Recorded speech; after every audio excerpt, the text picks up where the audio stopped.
going anyway.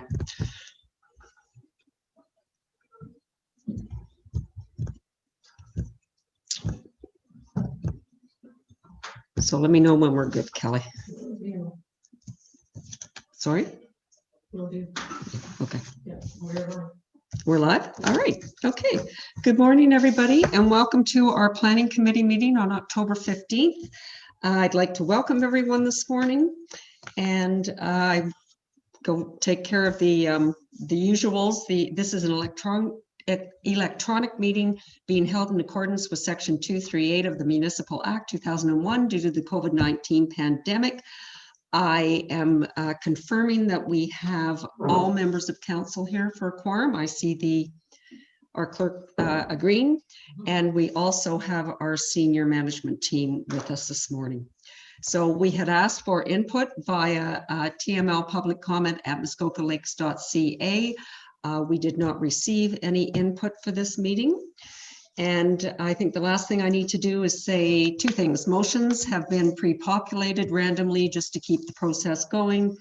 And we'll be voting by hand, physical hand. And if we can't see a hand, we'll call for votes, but it won't be considered a recorded vote. So I think we're done with that. And there is no supplemental agenda today.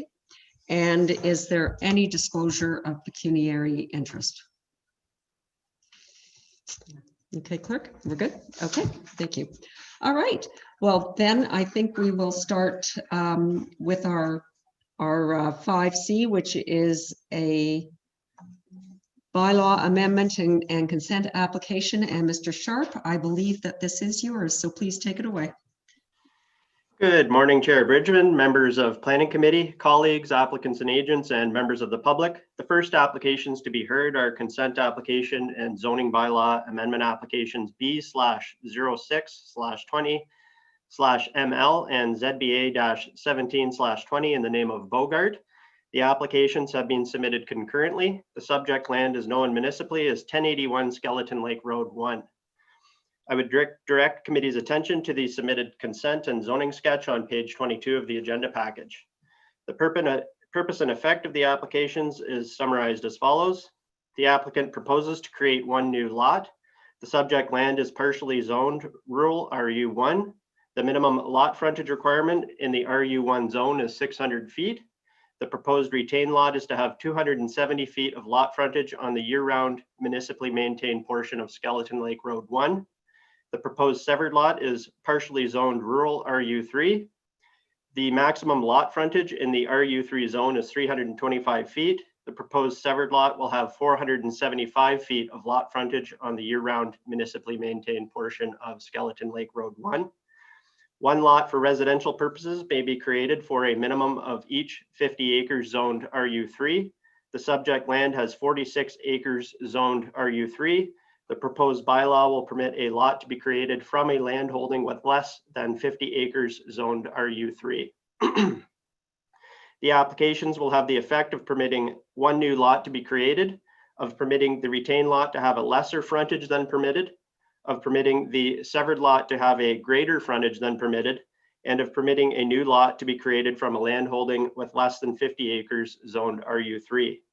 Notice of this public hearing under the Planning Act was circulated 22 days in advance, and 4 submissions have been received to date. The first submission is by the District Municipality of Muskoka's Planning and Economic Development Department. District staff had no objection and request to be notified of Council's decision. That is signed by Cassidy Fior, District Planner. The second submission is by the Ministry of Transportation. Laurel Muldoon, Corridor Management Planner with the MTO, advises that entrances are required to be off Skeleton Lake Road 1 and that a building and land use permit is required for building structures, wells, and septic systems.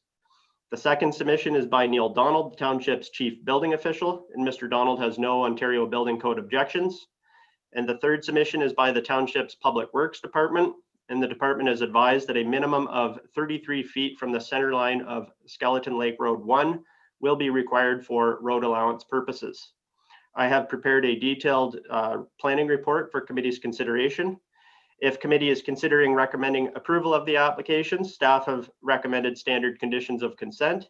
Staff have also recommended that site plan control be imposed on the severed lot due to partial environmental protection EP1 zoning over part of the severed lot. Subject to the recommended conditions, staff have no objections. I have no further comments to add at this time, and I would be happy to answer any questions from committee. Thank you very much. Thank you, Mr. Sharp. Would there be anyone here to speak on behalf of this application? Yes, the agent is here. Okay, Kelly, and who is that? Benjamin Bogart. Mr. Bogart? I see you coming in.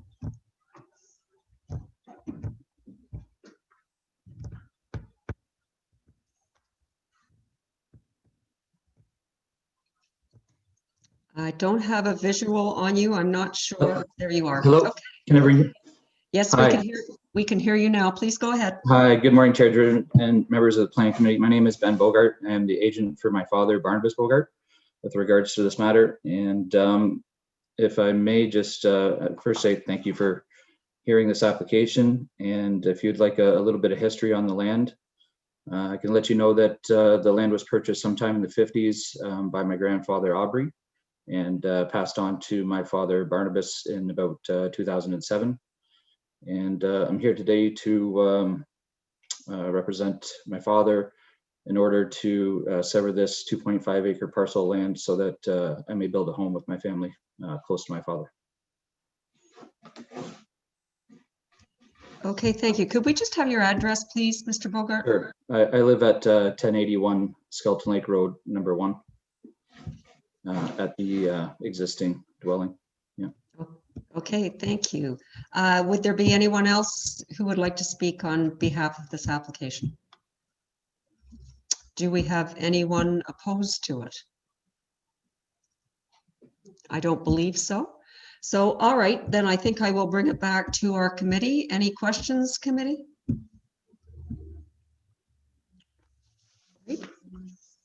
I am not seeing any questions, so I'm actually going to read the motion. Moved by Councillor Jaglowitz, seconded by Councillor Mazan.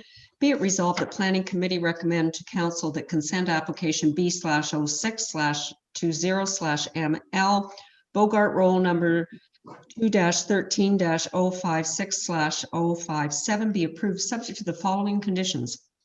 That a registerable description of the severed lot along with any required right-of-way be submitted to the Secretary Treasurer along with a registered copy of the reference plan. The site plan control be imposed on the severed lot. The confirmation be received that the township is satisfied that the retained and severed lots are satisfactory for on-site sewage disposal and that any problems identified with any existing sewage system be corrected to the satisfaction of the township. That cash in lieu of parkland be dedicated to the township in the amount of 5% of the assessed value of the newly created vacant lot or the entire lands, whichever is less. And 5, that a zoning bylaw exemption be granted from the minimum rural RU1 lot frontage requirement for the retained lot from the maximum rural agriculture RU3 lot frontage requirement for the severed lot and to permit a new lot to be created from a lot having less than 50 acres zoned rural agricultural RU3. Any discussion? All in favor?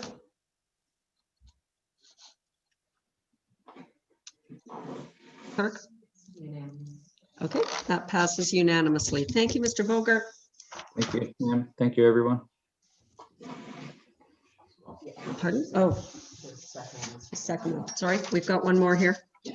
Be it resolved that moved by Councillor Hayes, seconded by Councillor Mazan. Be it resolved that Planning Committee recommend to Township Council that ZBA-17/20 Bogart roll number 2-13-056/057 be approved. Any discussion? All in favor?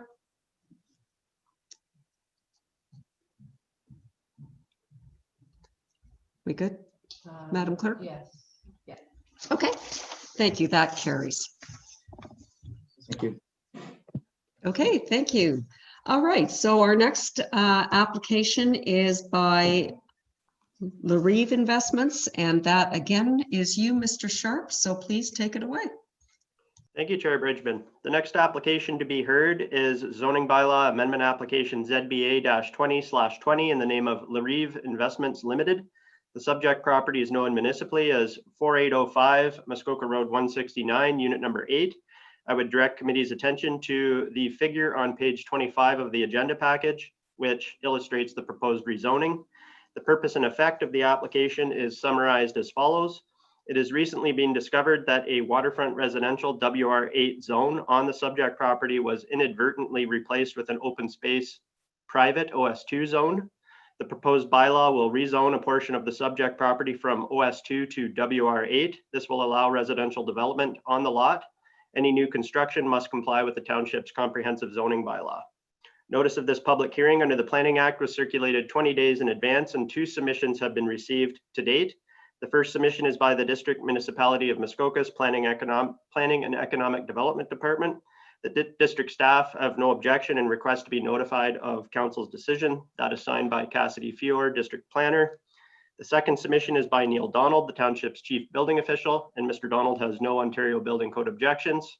The third submission is by the township's Public Works Department, and the department has no objections. I have prepared a detailed report for committee's consideration. Staff have no objections to the application. I have no further comments at this time, and I'd be happy to answer any questions from committee. Thank you very much. Thank you very much, Mr. Sharp.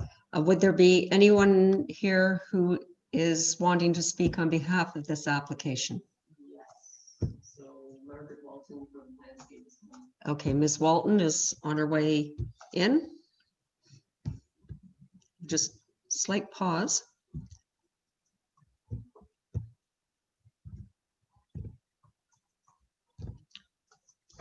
Ms. Walton, when you're ready.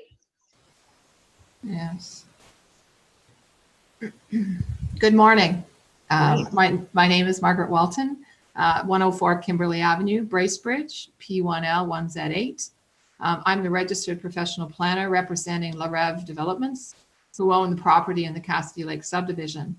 Donna and Sylvain Roy, who are the owners of Larive, are with me online, as I believe is Jeff Patterson, who represents the surrounding property owners.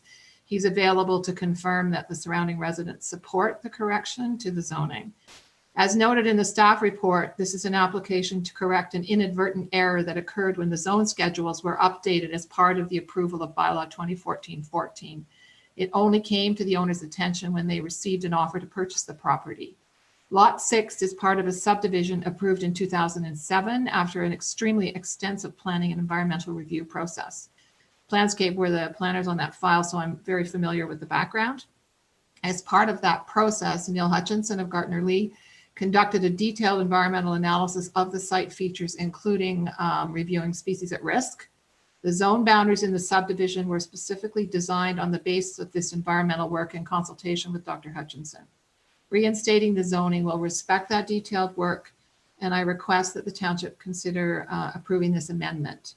I would also respectfully request that the application fee be reimbursed. I don't believe the owners should have to pay for correcting a mapping oversight made by the township. The abutting property is also impacted by this error, and as indicated in the staff report, that lot has been flagged to be rezoned as part of a future township housekeeping bylaw at the expense of the township. The RAB cannot wait for this process as the purchasers want to confirm their development rights before completing their purchase. I appreciate very much your time and attention, and I'm available to answer any questions. Thank you. Thank you, Ms. Walton. Anyone else care to speak for this application? Mr. Patterson's got his hand up. Mr. Patterson?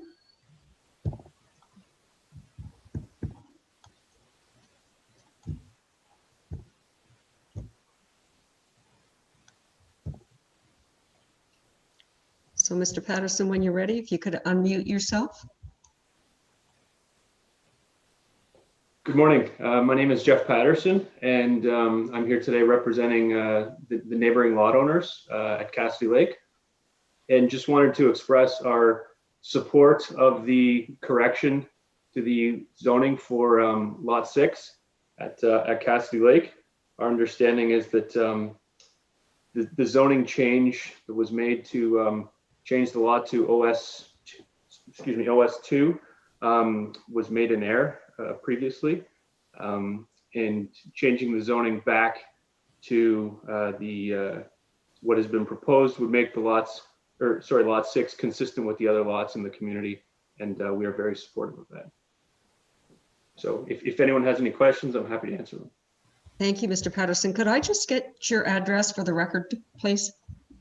Certainly. Our office address is 4805 Highway 169, lot number 1. Okay. Thank you very much. Is there anyone else who wants to speak in favor of this? Anyone opposed? I don't see that. Okay, then I will ask our committee. Are there any questions from the committee? Comments, questions? Councillor Jaglowitz. Thank you, Chair. I have a question for staff. I'm looking at the staff report, figure 2, which shows an aerial close-up view of the subject property. And it outlines the property in red, and about 25 or 30% of the property appears to be Cassidy Lake. It includes the water. And one of you could just explain, is that just an error? Or in fact, does this lotting actually own part of Cassidy Lake? And is that, it just seems unusual to see it that way. Mr. Sharp? Through you, Chair Bridgeman, I would ask if Ms. Walton has anything to add, but based on my understanding, it appears that a portion of the lake bottom is actually owned by the applicant. So the property extends into the area flooded by or occupied by Cassidy Lake.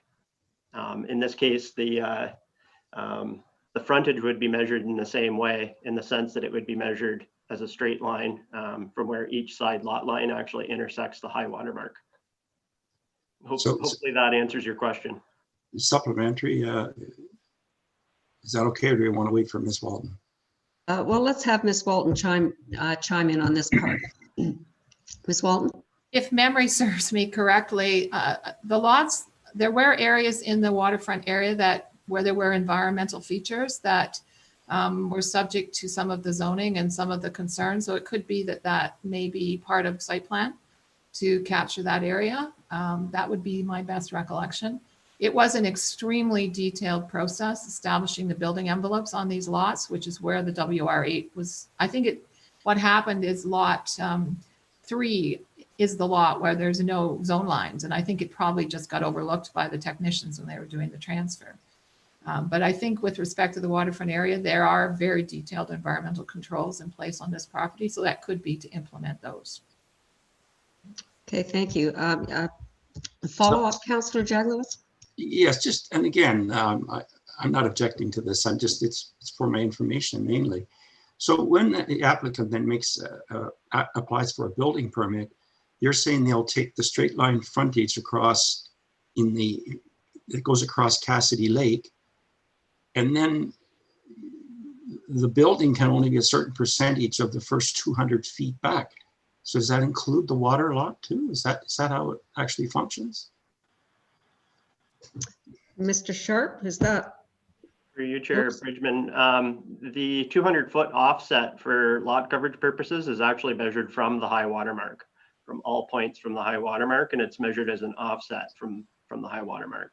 So it would be taken back 200 feet, not from the lot line that's flooded. Hopefully that answers the question. Thank you. Thank you, Councillor Jaglowitz, or Councillor Zavitz, sorry.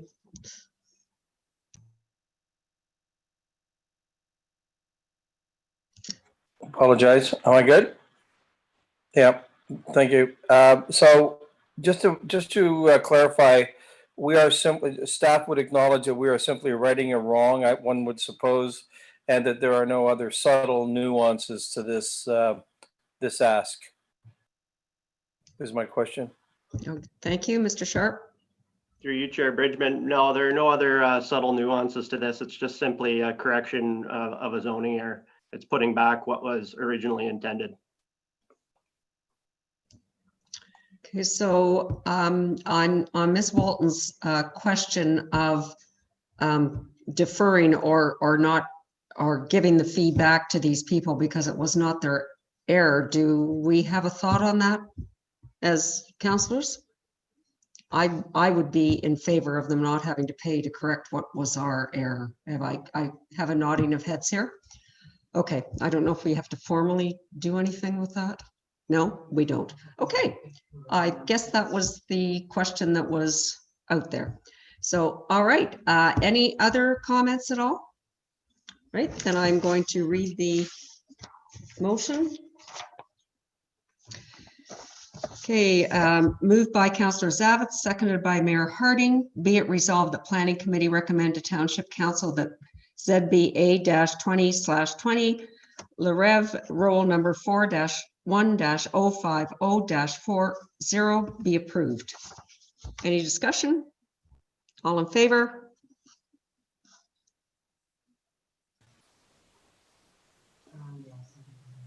Yeah. Okay, thank you. That carries. Thank you very much. Okay, thank you. Sorry? Okay. All right, thank you. So we're going to move on now to Donahue and Mr. Sharp. I think you're up again. Thank you, Chair Bridgeman. The next application to be heard is zoning bylaw amendment application ZBA-21/20 in the name of Donahue. The subject property is known municipally as 2867 Muskoka Road 118 West, unit number 14. I would direct committee's attention to the submitted zoning sketch beginning on page 47 of the agenda package. The purpose and effect of the application is summarized as follows. The subject property contains a single-story land-based dwelling, a two-story boathouse with a dwelling in the upper level, a dock, and a shed. The land-based dwelling is to be converted to a storage building. The dwelling in the upper level of the two-story boathouse is to be converted to a sleeping cabin, and a new single-story land-based dwelling is proposed. The existing shed is to be removed. The minimum lot frontage requirement for a new building, structure, or use is 100 feet. The subject property has 87.5 feet of lot frontage. The proposed bylaw will have the effect of permitting a new sleeping cabin in a new storage building on a lot with an undersized frontage. Notice of this public hearing or meeting under the Planning Act was circulated 20 days in advance, and 3 submissions have been received to date. The first submission is by the District Municipality of Muskoka's Planning and Economic Development Department. District staff have no objection and request to be notified of Council's decision. That is signed by Cassidy Fior, District Planner. The second submission is by Neil Donald, the Township's Chief Building Official, and Mr. Donald has no Ontario Building Code objections. The third submission is by the Township's Public Works Department, and the department has no objections. I have prepared a detailed report for committee's consideration. If committee is considering recommending approval of the application, staff have recommended that any future land-based dwelling be restricted to a single-story building. With the undersized frontage and extent of existing built form over water, the potential of a 2-story dwelling with a walkout basement and resultant built form is somewhat of a concern. The recommended condition will ensure that a future dwelling is a single-story building as is intended and as shown on the submitted zoning sketch. I have no further comments at this time, and I would be happy to answer any questions from committee. Thank you very much. Thank you, Mr. Sharp. I know the Donahues are here. They are speaking on behalf of this. Do they have a planner also? There's an agent, Kelly Potter. I'm sorry? Kelly Potter, who plans gave this to me. Kelly Otter? Okay, so perhaps we'll have Kelly speak first and then the Donahues if they'd like to speak. Okay, Kelly, if you are available.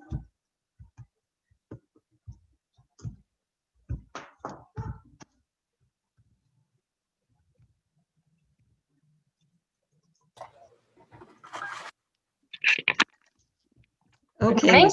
Yep, we can hear you. Please go ahead. Okay. Kelly Hodder, 104 Kimberly Ave, Bracebridge, P1L1Z8. I'm here representing the Donahue family who are also attending the meeting remotely regarding their property on Starcliff Bay in Lake Muskoka. The Donahues wish to construct a new dwelling to replace a very small old dwelling located towards the rear of the property. Due to the lot's pie shape, it is deficient on frontage and therefore considered an undersized lot, despite having ample lot area for the zone. They wish to convert the existing dwelling above the boathouse to a sleeping cabin and the dwelling at the back of the property into a storage building to facilitate the construction of a 1,500 square foot dwelling in the center of the property.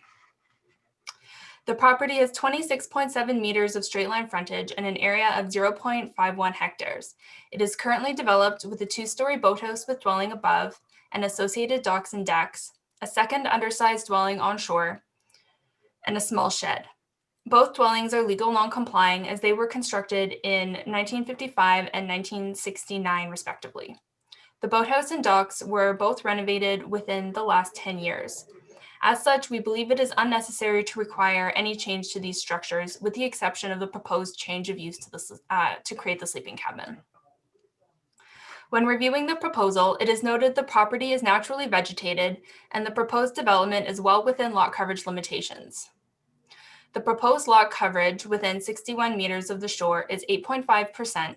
The proposed total lot coverage is 4.7%. The proposed dwelling will comply with all aspects of the zoning bylaw, exceeding the required front yard setback. The lot is quite steep and well treed with natural shorelines. The proposed location of development is predominantly cleared as it is the existing parking area. As such, limited tree removal will be required. The proposal is in keeping with official plan policies, limiting density of buildings and structures in the waterfront, and with official plan goals protecting the character of the lakes and ensuring development is suited to the site. The proposal is consistent with the objectives of the official plan that ensure built form does not become concentrated or dominate the waterfront, and general development policies that require lots to be of sufficient dimension and size to accommodate the use proposed. The cumulative impact of the new dwelling is minimal, as it is well set back and moderate structure on a well-treed lot of typical size for the bay. This within the normal range of development on Lake Muskoka in terms of character and aesthetics. The proposed main dwelling will be appropriate for the site as the existing dwellings to be changed to alternate uses are both undersized. It is appropriate to have a main dwelling on the property. As the existing dwelling will be converted to storage and the dwelling in the boathouse turned into a sleeping cabin, the proposal will bring the property closer to compliance with the zoning bylaw. Thank you for the opportunity to speak. I am happy to answer any questions you may have. Thank you, Ms. Hodder. Would the Donahues like to speak? I don't believe that was their intent, but maybe they will. No, that's fine. I just wanted to make sure we were all inclusive here. Can you hear us? We weren't sure if you could hear us or not.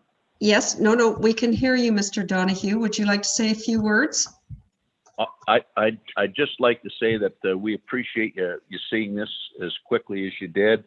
And we've had the property for about 10, 12 years now. And really what we're looking to do is just have a little bit larger residence so that we got grandkids and everything now. And that's the whole reason for this application. So, but I think Kelly said all the official stuff properly. So.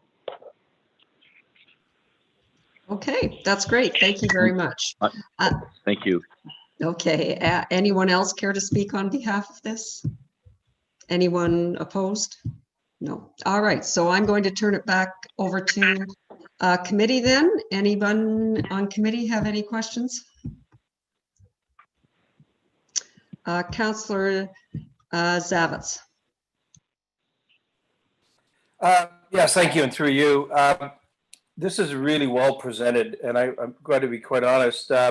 When I look at figure 6, I don't see a figure 6A, which is a view from the lake from a boat to this property. This, to me, these are the luckiest people I've ever met in Muskoka. The property rights that they've assumed here. You know, I can't sleep on top of the water in my boathouse, and I have 270 feet of lakefront because of a number of things. But certainly here, my concern is if you could see this property from the lake and look towards it. Am I right, through you, Chair, Mr. Sharp? What is the percentage of lakefront occupation of buildings on this 87 feet of lakefront on Lake Muskoka? It's got to be 50%. Mr. Mr. Sharp, would you? I'm didn't not see sure. that in the report. So Counselor Zavitz, are you talking about visual impact when you're on the water, just looking back? No, I'm talking actual numbers. I'm saying that, we look at percentages when we assess, proper use, if you will, or usage. And I just, I wouldn't want it to go without me being on the record that, I'm not a fan of this. I'm not a fan of, I know it's by rights, and certainly they get to have they can probably have a sleeping cabin up there, but I'm not going to support any aspect of further development of any type on a property that has 87 feet of lakefront. So that's my concern, and I'm surprised some of my peers haven't got an observation, and that's almost emotional more than it is factual. But I believe this property, if I look at the size of the boathouse, it's a side view. It's not a front view. That front view, that looks to me to be a very wide boathouse. In fact, is it not some 47, maybe 50 feet of width on an 87-foot property? Am I right? Width to width on the dock. So anyway, perhaps I just wanted to be, I wanted it to be said. I have no problem with a property, a build off the lake, one story, whatever, sure thing. But I can't imagine we would condone this kind of development. We certainly wouldn't going forward. Mr. Sharp, would you have any numbers on the dock width, et cetera, et cetera? Through you, Chair Bridgeman. Certainly, I appreciate the concern. I would note in this case that there's a 2-story boathouse on the property. Today's bylaw requirements would otherwise require 300 feet of straight line frontage for that type of shoreline structure. Percentage wise, the dock width is about 46.5 feet of the straight line frontage. The first story width is 27.8%, and the second story width is 25.4. So, staff did indicate in the staff report, some concerns with the extent of shoreline development, particularly directly over water. It's difficult to mitigate that.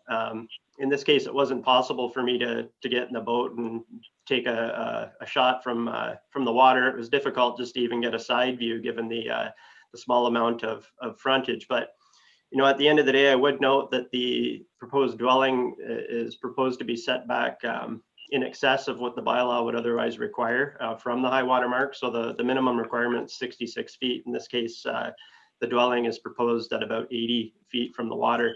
And staff are recommending that if committee recommends approval of this application, that it be subject to a restriction on the dwelling, that it be only 1 story.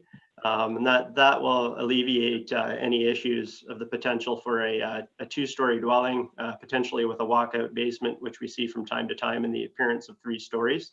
So really the intent of that is to mitigate some of the built form associated with the proposal.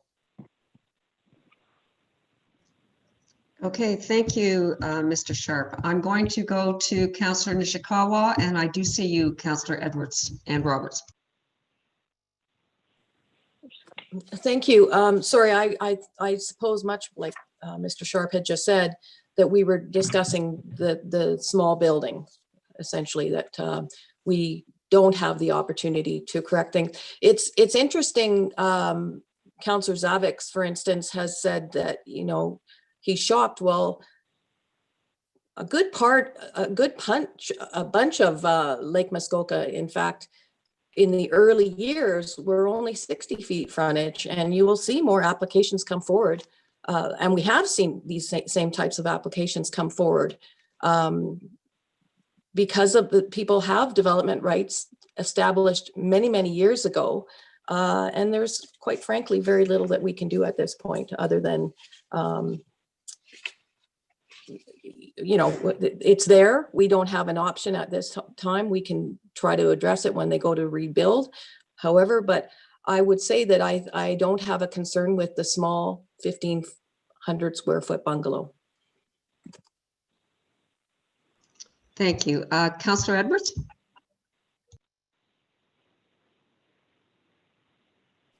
Thank you, Chair Bridgeman. I was basically going to say the same thing. The boathouse is existing. You're taking a residence and moving it back and turning it into a bunkie, which would move some of the activity from the lake.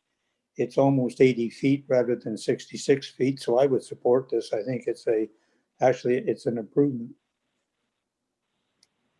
Okay, thank you. Councillor Roberts. Thank you, Madam Chair, and through you to Mr. Sharp. And I am supportive of this. I just have a question on page 39. It does show the existing residence. What steps are taking to ensure that that is that becomes a storage shed? You take out the electricity. Do you take out, what is the process for that? Mr. Sharp. Through you, Chair Bridgeman. I did, I visited the property and there is a stovetop in that building. My understanding is that it does and has function as a dwelling for a very long time. It is more than 108 square feet. So under the Ontario Building Code, my understanding is that the applicants will be required to apply for a change of use permit to change the use of that building from a dwelling to a storage use. And there'd be requirements that they would need to adhere to under that process. So perhaps, Mr. Sharp, and if under that process, the building department will go out and verify that, I'm assuming. Yes, that is correct. Okay, thank you. Mayor Harding. Thank you very much, Madam Chair. This is the case where I talk about respecting some of the history of Muskoka. This bay in particular has there's a few oversized boathouses with almost 2,000 feet of living accommodation, multiple slip. And it is one of the old established bays, some very small lots agreed. I think we are net bettering. We're removing the dwelling from the water. We are moving back, but we still have to allow some people to develop properties and grow with their family without saying, okay, take away half your boathouse at the end of the day. So I'm in support of this application, and I appreciate the staff's comments to limit the land-based dwelling to a single story. Councillor Jaglowitz. Thank you, Chair. This again is to the staff. I too am in support of the dwelling portion of this application, but have a couple of questions on the boathouse portion. I'm assuming that this boathouse was built before the 300-foot rule and therefore is legal non-conforming. And from what I can see here is the upper story is a little over 400 square feet or 500 square feet. So does this approval allow an expansion of that? Or is it just grandfathering what's there and allowing it to be turned into a bunkie? I'm not sure if the resolution is clear. So for example, after this is approved, could they then apply for a building permit to rebuild the upper story to the full 650 square feet and the decking that we normally allow? Mr. Sharp. Through you, Chair Bridgeman. My understanding is that the boathouse is legal non-complying. There was a building permit issued not too long ago to renovate it, and those renovations were done under the provisions in the zoning bylaws, in the zoning bylaw for legal non-complying buildings.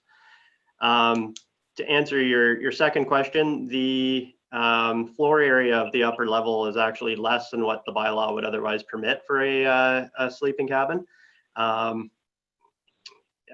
So essentially the provisions of the township zoning bylaw would prevail for the redevelopment of the structure. So again, they could reconstruct what they have today with equivalent or reduced dimensions, but they wouldn't be permitted to expand it without a planning application being submitted and approved by council.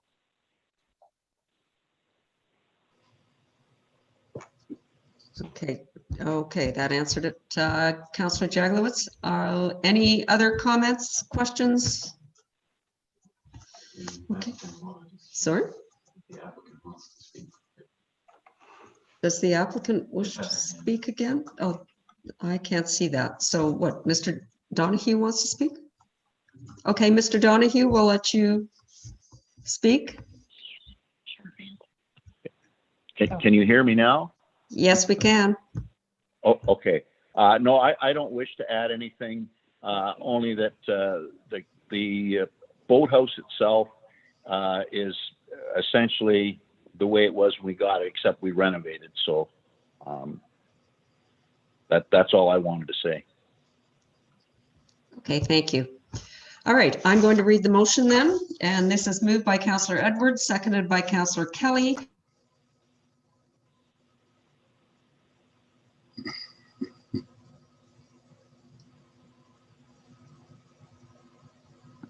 Barb, you're on mute. Barb, you muted yourself. Sorry about that. Thank you very much. Let me try that again. All right. Moved by Councillor Edwards, seconded by Councillor Kelly. Be it resolved that Planning Committee recommend to Township Council that ZBA-21/20 Donahue roll number 9-14-008 be approved subject to any future land-based dwelling being restricted to a single story. Is there any discussion? Those in favor?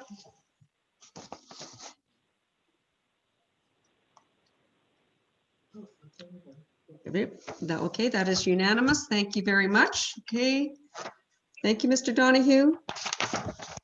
Thank you. All right. Thank you. Okay. So now we will move on to our site plan and plan of subdivision and condominium part. And this one is Dewar and Lepingwell-Tardieu, and this would be Ms. Walker. Welcome, Ms. Walker. Thank you, Chair Bridgeman. Can everyone hear me okay? All right, so the next application to be heard is Site Plan Agreement 44-20 in the name of Dewar, Lepingwell, and Tardieu. The subject property is known municipally as 1100 Mortimer's Point Road. I would direct committee's attention to the submitted site plan on page 62 of the agenda package. A site plan agreement application has been submitted to permit the construction of a 14,310 square foot dryland marina building and a 1,200 square foot garage. The marina building will be surrounded by a gravel apron which will be used as open boat storage during the off season. The garage is to be used as a storage space for the existing dwelling on the property. The District of Muskoka's Public Works and Engineering Department has been circulated the application and did not raise any objections or concerns with the proposed development. Comments were also received by Ken Becking, the Township's Director of Public Works, and the Public Works Department has no concerns with this application. Staff have prepared a detailed report for committee's consideration. Staff are recommending that a public information meeting hosted by the applicants be held and that any public feedback received be brought to a future planning committee meeting. Staff have no further comments at this time and are happy to answer any questions from committee. Thank you. Thank you. Right, is there someone here to? There is Matthew Dewar. Matthew Dewar. All right. Oh, I see you coming in. Mr. Dewar, if you can hear me, you can unmute yourself and. Can everybody hear me? We can, and please just give your address just before you speak. Yep. Matthew Dewar, 1100 Mortimer's Point Road, Port Carling, Ontario, P0B1J0. Okay, please go ahead. Hi there, everybody. Thank you for your time. Caitlin, thank you very much.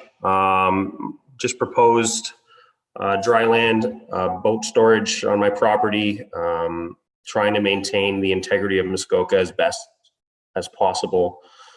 When it goes to placing this building and not letting anybody see it, I went to all of my neighbors and knocked on all of their doors, spoke with 4 of them whom all gave me their consent and said that they appreciate how it is not very visible.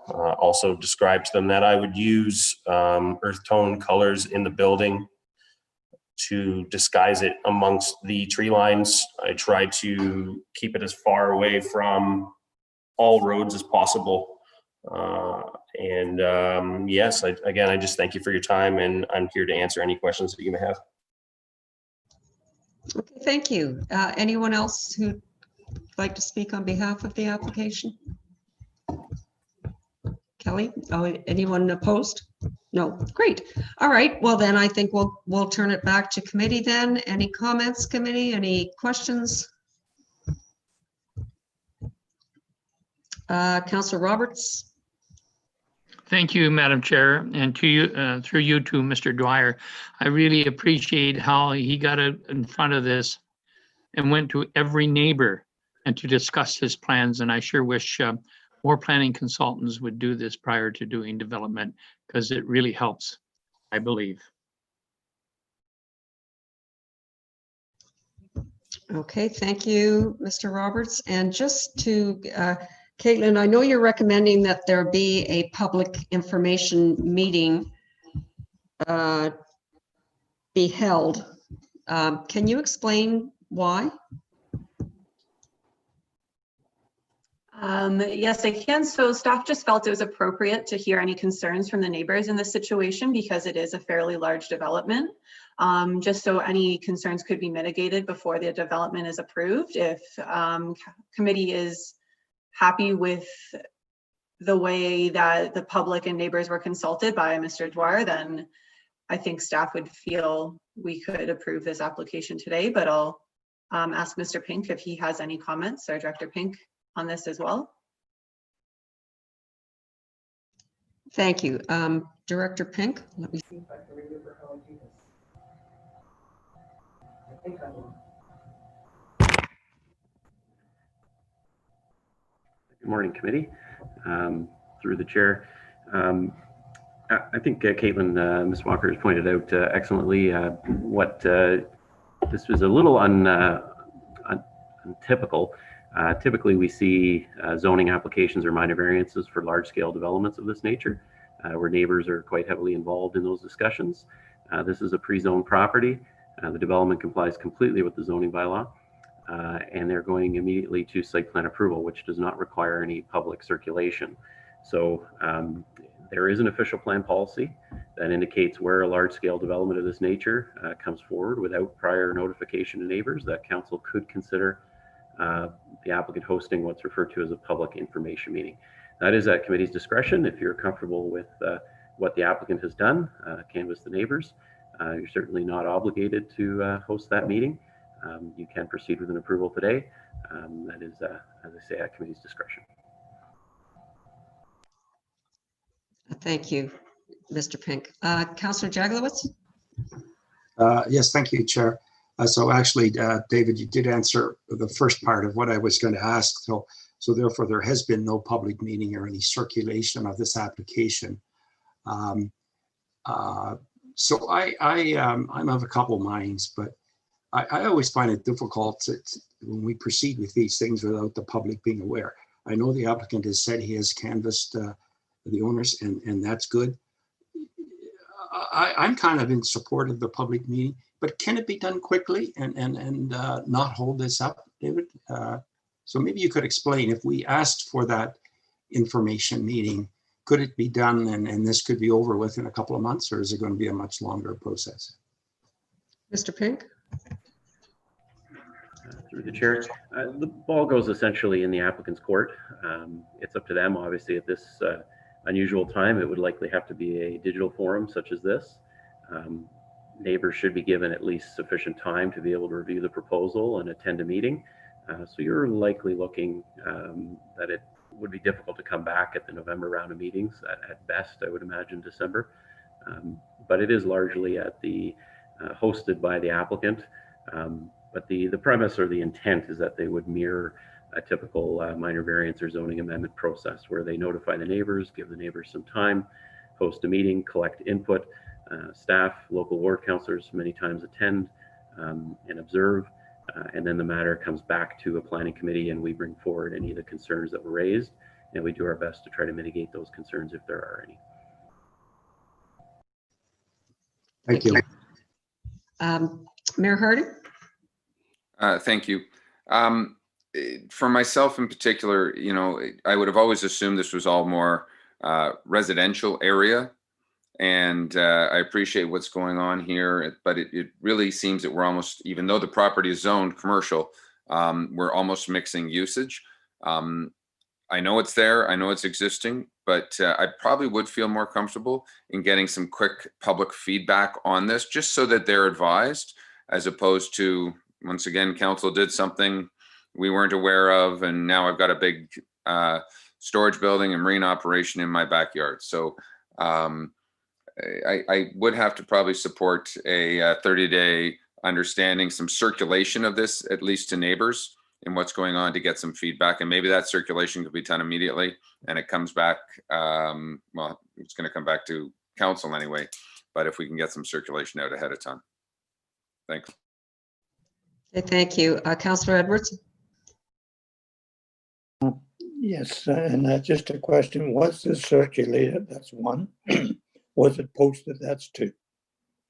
And I would be satisfied if the applicant just got a letter from all his neighbors that he had talked to them, rather than a public meeting.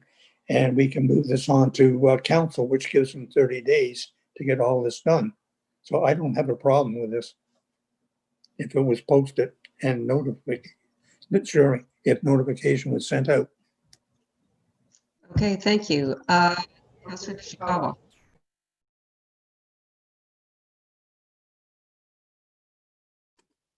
I think I'm a little bit concerned. I would like to see this move forward as quick as possible. However, I'm a little concerned if someone was to read our agenda and the recommendation that there was to be a public meeting of some form, that others may have relied on that information if they were to read the documents today. So I don't know that I would necessarily suggest that we were going to be expecting some type of larger public meeting that we've seen in the past. But certainly circulation is important, and just bring it back as soon as possible. There's a few other little things that I think I would deal with once, you know, we used to request or require the color for any outdoor storage, for instance, blue rather, or excuse me, white rather than blue, tarping, that type of thing. So anyhow, those are little things, but I'm just really concerned that there might have been information perceived by the staff report that this is in fact, there's going to be another opportunity for the public to engage. Okay, thank you. Councillor Hayes. Yeah, I'm going to agree with Councillor Edwards, who took my thoughts and said them first. I am, if they can get the letters from the neighbors to council for the next council meeting, I would be satisfied with that. And if Mr. Pink would let them know how large of an area that has to be for neighbors, then I think we've done our due diligence.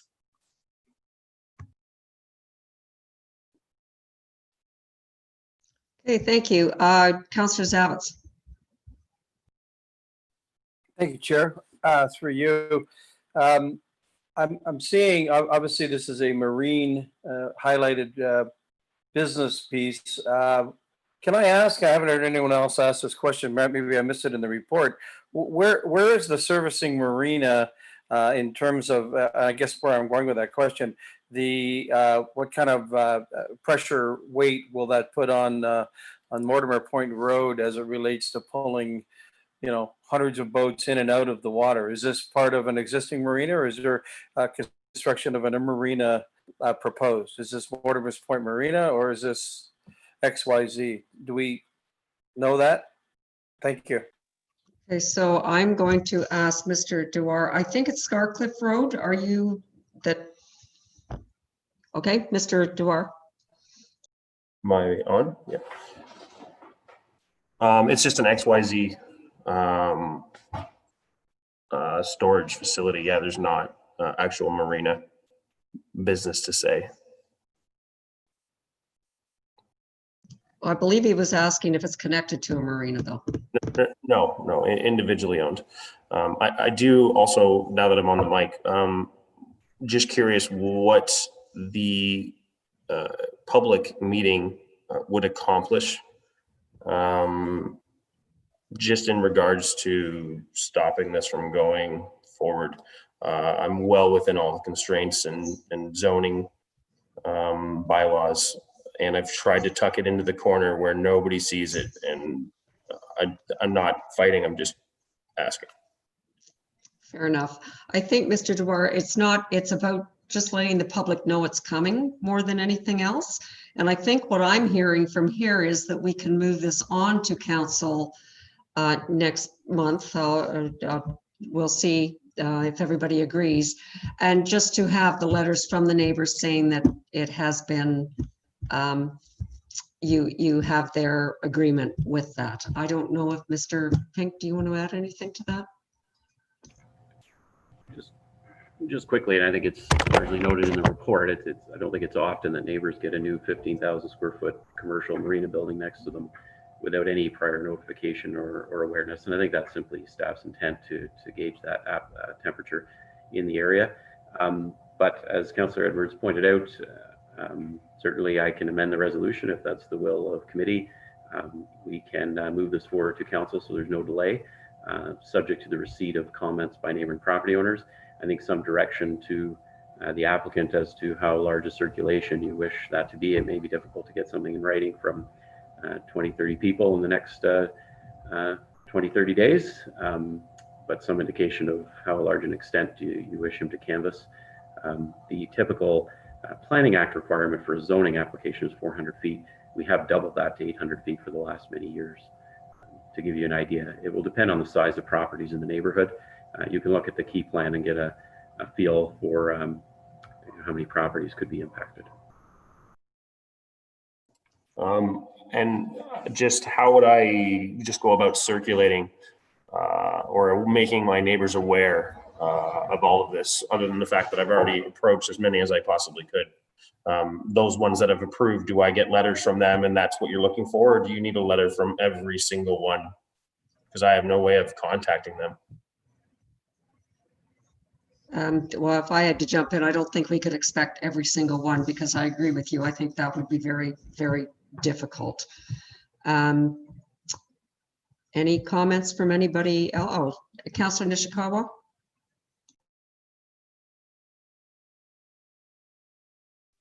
Thank you. I think that there's an added burden for this particular application or applicant. And I'm just wondering, like, I would be happy if that I knew that 800 neighbors or 800, not 800 neighbors, I'm sorry, circulation to 800 feet. But in fact, I want that circulation to come from our staff. I don't expect that this applicant, while he can try and touch base with as many people as possible, I think the formality should also come from the township. And I'm assuming that that's going to happen, but I just wanted to say, I would be happy that our municipality can say at the end of the day that we sent out letters, we sent out some kind of notification. I think that's the best we can do with this particular application at the time. So Councillor Nishikawa, if I could just ask you, we're just sending out a notification that this is going to happen because it's within all the bylaws? Or is it, please comment? Because I take Mr. Dewar's comment, everything is within our bylaws. I believe that,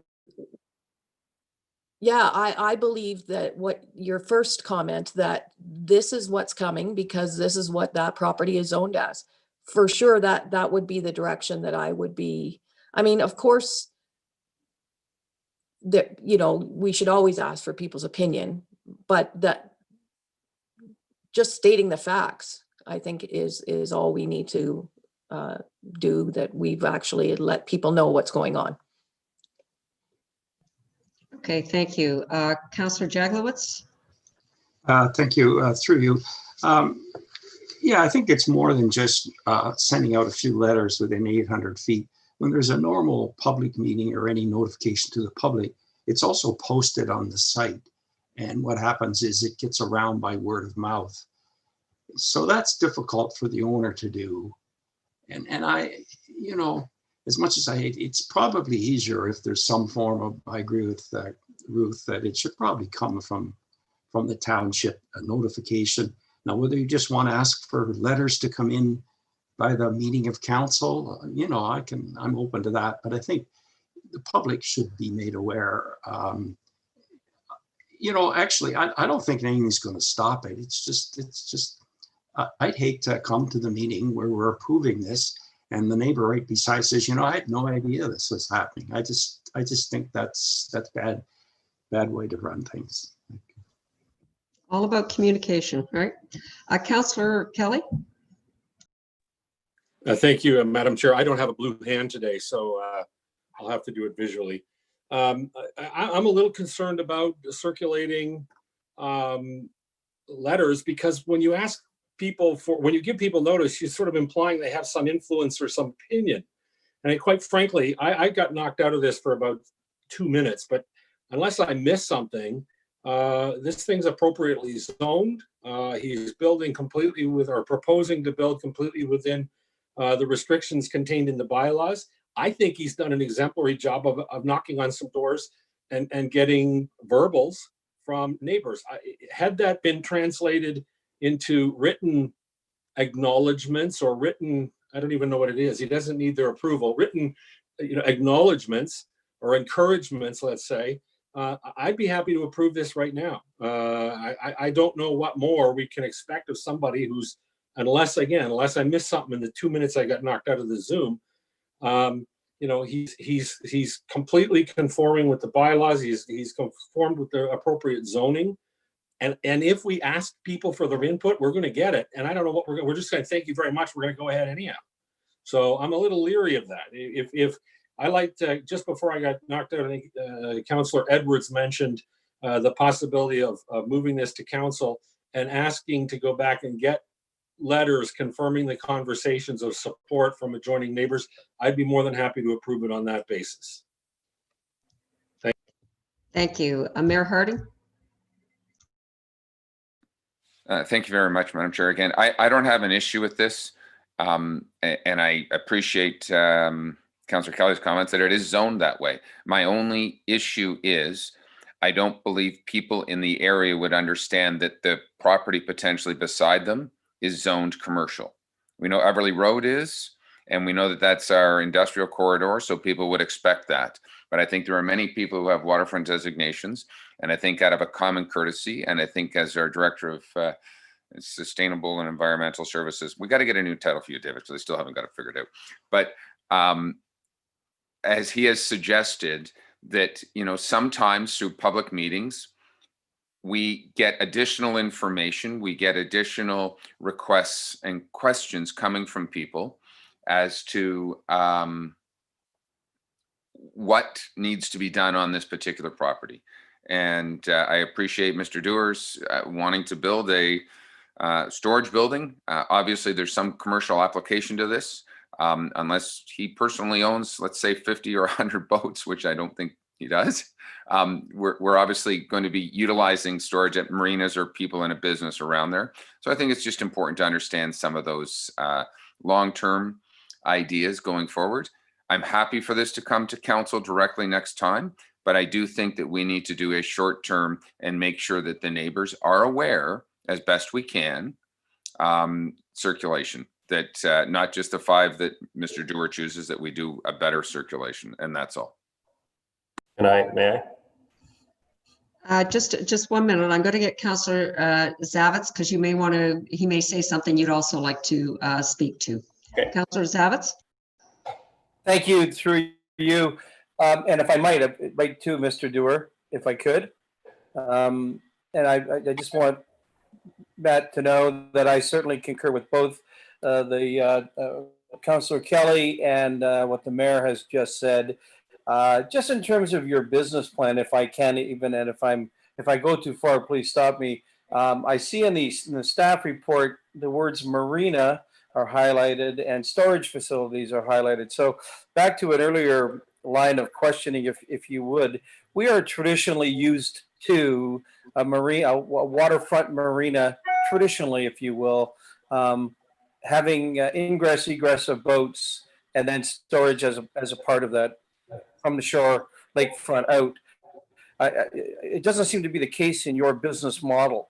Am I to assume that you pull boats out of all of the various launch ramps in and around this property, Lake Muskoka, Torrance, wherever, Whiting's Beach, Bala, and or I guess, and it speaks to me to the extent of the usage, the to and fro. The mayor mentioned commercial, so certainly people will have eyes on if there's vehicles day in, day out, 25 a day, bringing boats in, out, sea-doos, whatever. Can you answer that, or is that? Yeah, absolutely. It's not actually my marina business. It's other marinas that'll be using the property. Does that make sense? Yeah, you're an agent for that, right? Yeah, I'm Or- subcontract. Okay. It's storage. Thank you. Storage, so. That's cool. Thank Okay, you. so Councillor Edwards, I'll let you in a second, but I think what I'm hearing, if I might, is we can move this on to council. And if appropriate, I look to the clerk and Mr. Pink, we could send a letter out to that 800-foot normal distribution area, just explaining to them that this is zoned this way. And we would like comments back from them or something like that. I don't, everybody else can jump in on that, but I think that's where we're going with this. Councillor Edwards? Yes, and that there are numerous boat storage places all over the township that they have is on I know a main one on 141 and everything else. This is not something new. There's one just off of Brackenburg Road, and that I think if we do send a letter out, it should be noted that it is zoned for it. It's perfectly legal. It's just for the information and that purposes only. And I think the applicant could even put a sign up like we and that normally do for committee of adjustment or any other meeting. Thank you. May I now? Yes, you may. So this is my first time doing this. And when I applied for the application, my first notice was, why am I not putting a sign up so that all the neighbors aren't aware of this? So that we don't have to prolong this another month. They should have been made aware right from the start of this application. I'm not sure why the township hasn't given me notice at the end of my road so that I would have been happy to post a sign, big, huge sign saying, this is what I'm going to do. Call me if you have any questions. I have no problem answering any problems. I agree with Mr. Kelly on this one and Mr. Harding. I do like that they're going to be aware of it. Unfortunately, they're not going to be able to really do anything about it. And I'm just worried you're going to upset people by sending out this letter. I'm definitely happy to help though, by the way. So I don't see anybody else. I'm going to see if I can summarize this, and I agree, it's legal.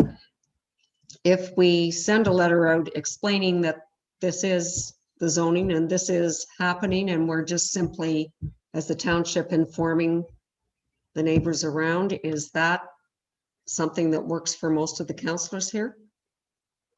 I can see Councillor Edwards, Councillor Mazan, Hayes, Kelly. So I believe that we have consensus on that. Is that something we can do, Mr. Payne? I guess.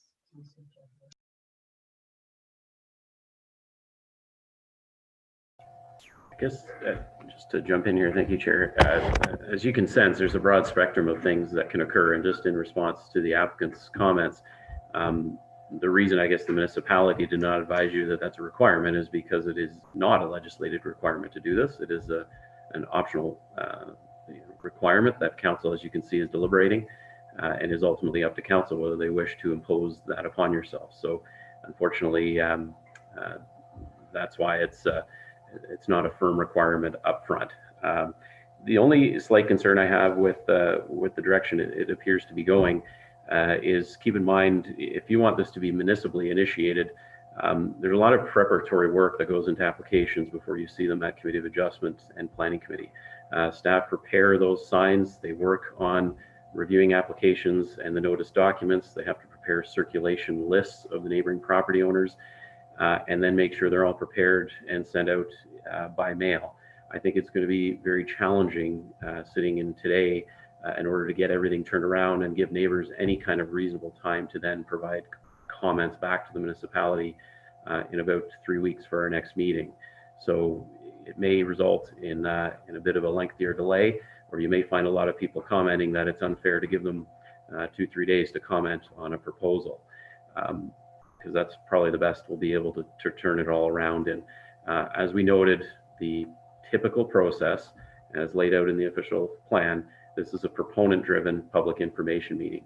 They're responsible. We can certainly provide them with the mailing lists. They notify the neighbors. We typically review their notice to ensure it's appropriate. They host a meeting, gather those comments, staff attends and makes notes, and we bring those comments forward, as indicated earlier, likely at a December council meeting. If council wishes, or planning committee, sorry, to move this along a little more swiftly to council in November, I think the best you can likely hope for is for the applicant to try to get something in writing from those neighbors he did approach, who have verbally advised him that they're supportive of this, for them to put that in an email form or written form and bring that to council, and for him to be able to do that with as many neighboring property owners as possible between now and then. We could certainly help him with providing a circulation list as best we can. Thank you. Councillor Jaglowitz? Yes. I think, having heard all of this, that I think it's in everybody's best interest if we follow the director's advice and ask the proponent to call the meeting and have it come back to council in December. The other option would be, once again, you mail to 800 feet. Well, up here, that's 2 or 3 properties. That's all it is. So if you were going to take the mailing route, then you'd have to at least also include a sign on the property on Mortimer's Point Road, so that at least people be aware. But anyway, that's my final say. I'm going to leave it at that point. Councillor Kelly?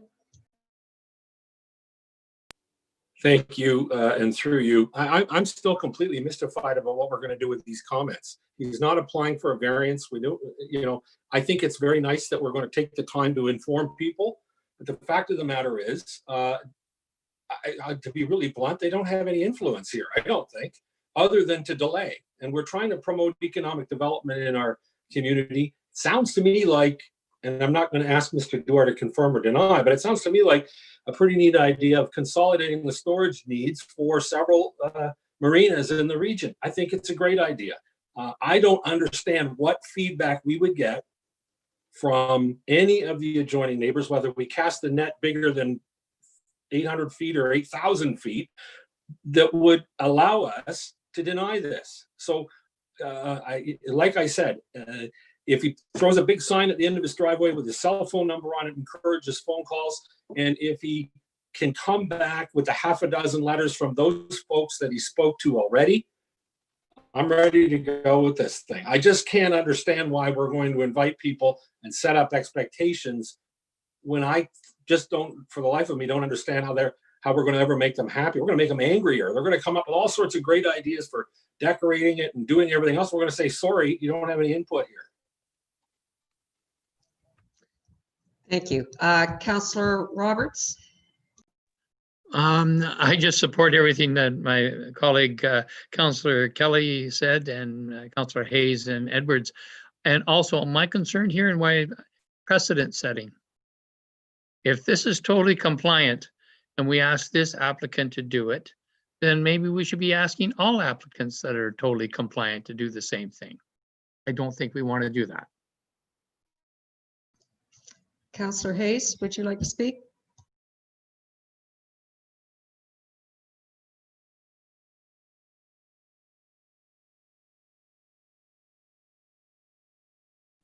Councillor Hayes, would you like to speak? She appears to go to He sleep. appears to be frozen. So let me, Councillor Zavitz. Thank you, and through you. And again, if I might speak directly to Mr. Dewar, I'm not, if I might, I'm only gathering information. I certainly appreciate where the discussion is going, and I'm gathering these insights. I might say when I look at the Pinestone Engineering aerial map, if you will, outlining the site, are we there with that? Just it's on page 66. I guess two thoughts. First of all, as you progress along, whatever that road is called that goes takes everyone to Whiteside, you know, there's what a $250 million of real estate, very large cottages all the way along that property beyond your site. Would your really large building, tall, large building, be viewed from an access road? And I'm sorry, I don't know what that road name is, but it takes you to all that property along out onto Whiteside. I guess that's question one. And question number two, you are, in my mind, your property abuts one piece of property, and then you're on Lake Muskoka. And again, maybe I can't ask that, but it's certainly, you know, down the road could be set up as a water access to boat storage. And I'm wondering if that's plan B. Definitely no plan B for water access or to be seen from the water any which way whatsoever. Whiteside Road will not be able to see it except maybe when they drive by. But I've left 120 feet of buffer of trees off of Mortimer's Point Road, so nobody can really see it. There is between Gord Brown's property and my property, there is a road that goes and accesses some cottages at the end of the road there. Those are really the only people who will see it for the first 150 feet to 200 feet of their driveway entrance. Gord Brown has his commercial property on the one side, and then I'll have my commercial property, and they have their right of way going through, and they access their cottages, but they will not be, this property will not be seen from any single cottage. As I said, I tucked it away in the corner, kept it as far away from the roads as possible, and tried to stay within all of the bylaws that your township has provided me with. Okay, thank you. I think, oh, Councillor Hayes, are you back? You were frozen on us.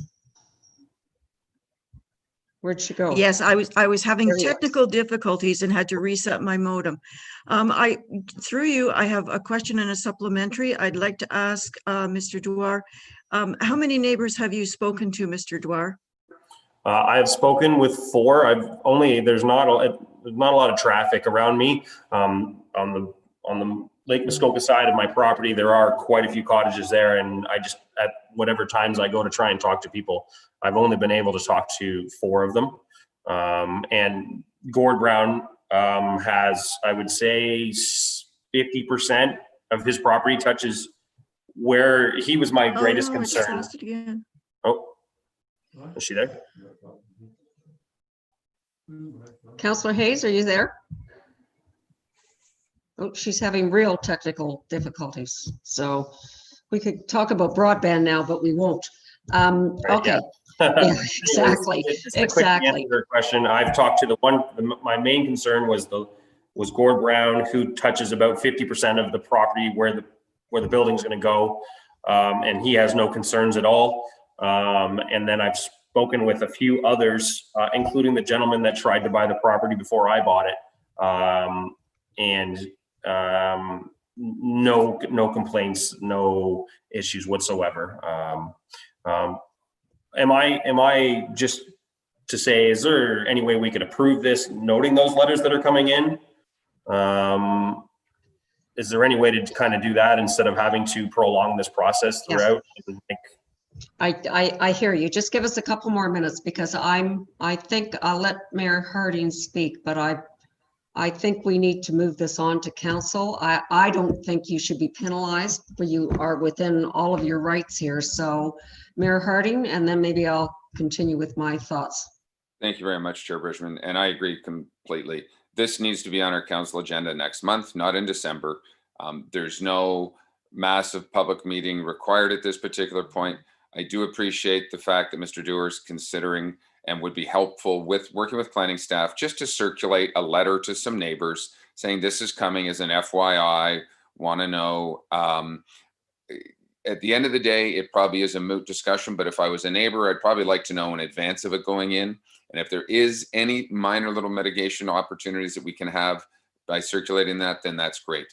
You know, it's more from let me just advise you what's happening versus later on, all of a sudden I've got a big storage building beside me and people maybe not being aware, because I bet most people even on this call don't know what the zoning is on their neighbor's property or 3 properties down. I don't believe this should be a 5-kilometer notice of circulation. I don't need needs to be a sign of beginning and end of Mortimer's Road. You know, the adjacent 4 or 5 properties is what needs to be notified. End of story. Well, I'm gathering you've already talked to most of those properties, Mr. Dewar.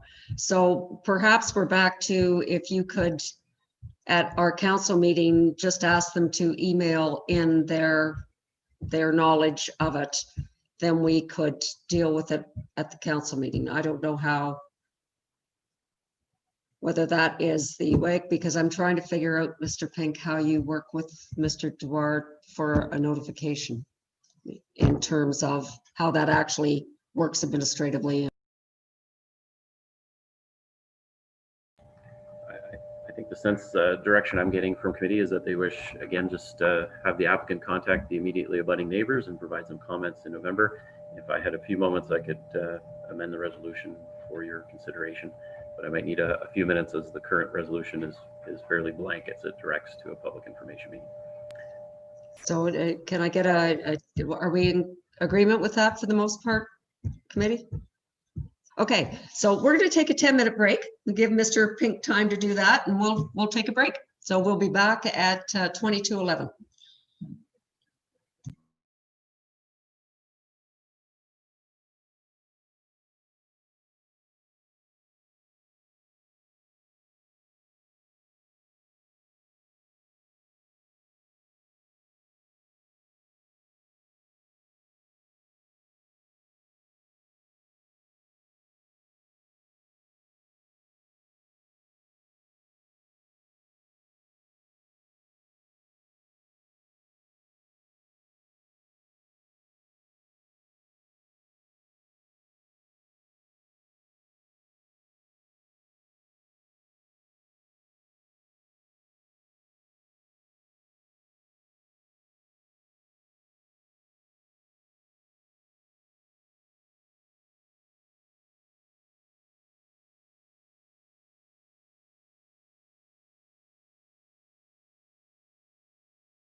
Welcome back, everybody. We'll just make sure we have a quorum before we keep going here.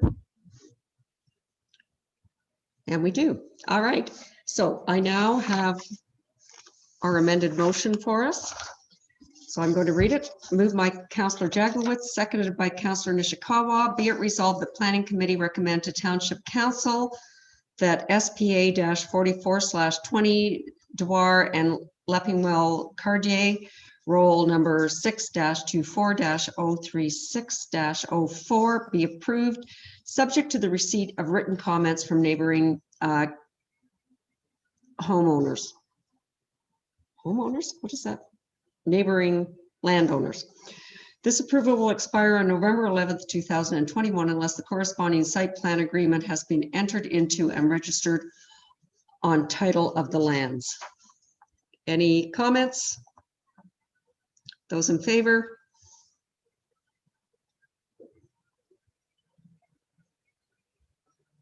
Are you good?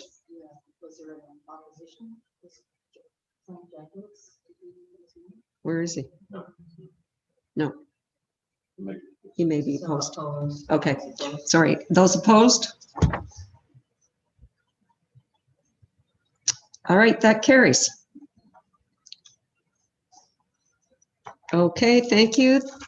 We will move on then, and we're going to go to our next one, which is WISE. And again, I believe it is you, Ms. Walker. Please take it away. Thank you, Chair Bridgeman. The next application is Site Plan Agreement 45-20 in the name of WISE. I would direct committee's attention to the submitted site plan on page 134 of the agenda package. The site plan agreement application has been made to construct a 36-foot by 88-foot building with a 208 square foot covered porch on the front. The proposed structure will be associated with a marine use. Comments were received from Ken Becking, the Township's Director of Public Works, and the Public Works Department has no concerns. Staff have prepared a detailed report for committee's consideration. Staff are recommending that the application be approved subject to the receipt of securities for plantings on the property. Staff have no further comments at this time and are happy to answer any questions from committee. Thank you. Thank you. And I believe I was on mute when I read the last resolution, was I? No, I was good. Oh, I must have hit the button afterwards. It's IT. Okay, thank you very much. Is there anyone here to speak on behalf of the applicant? Yes. Okay, Mr. Orchard. We'll just wait for him to come in. Here he comes.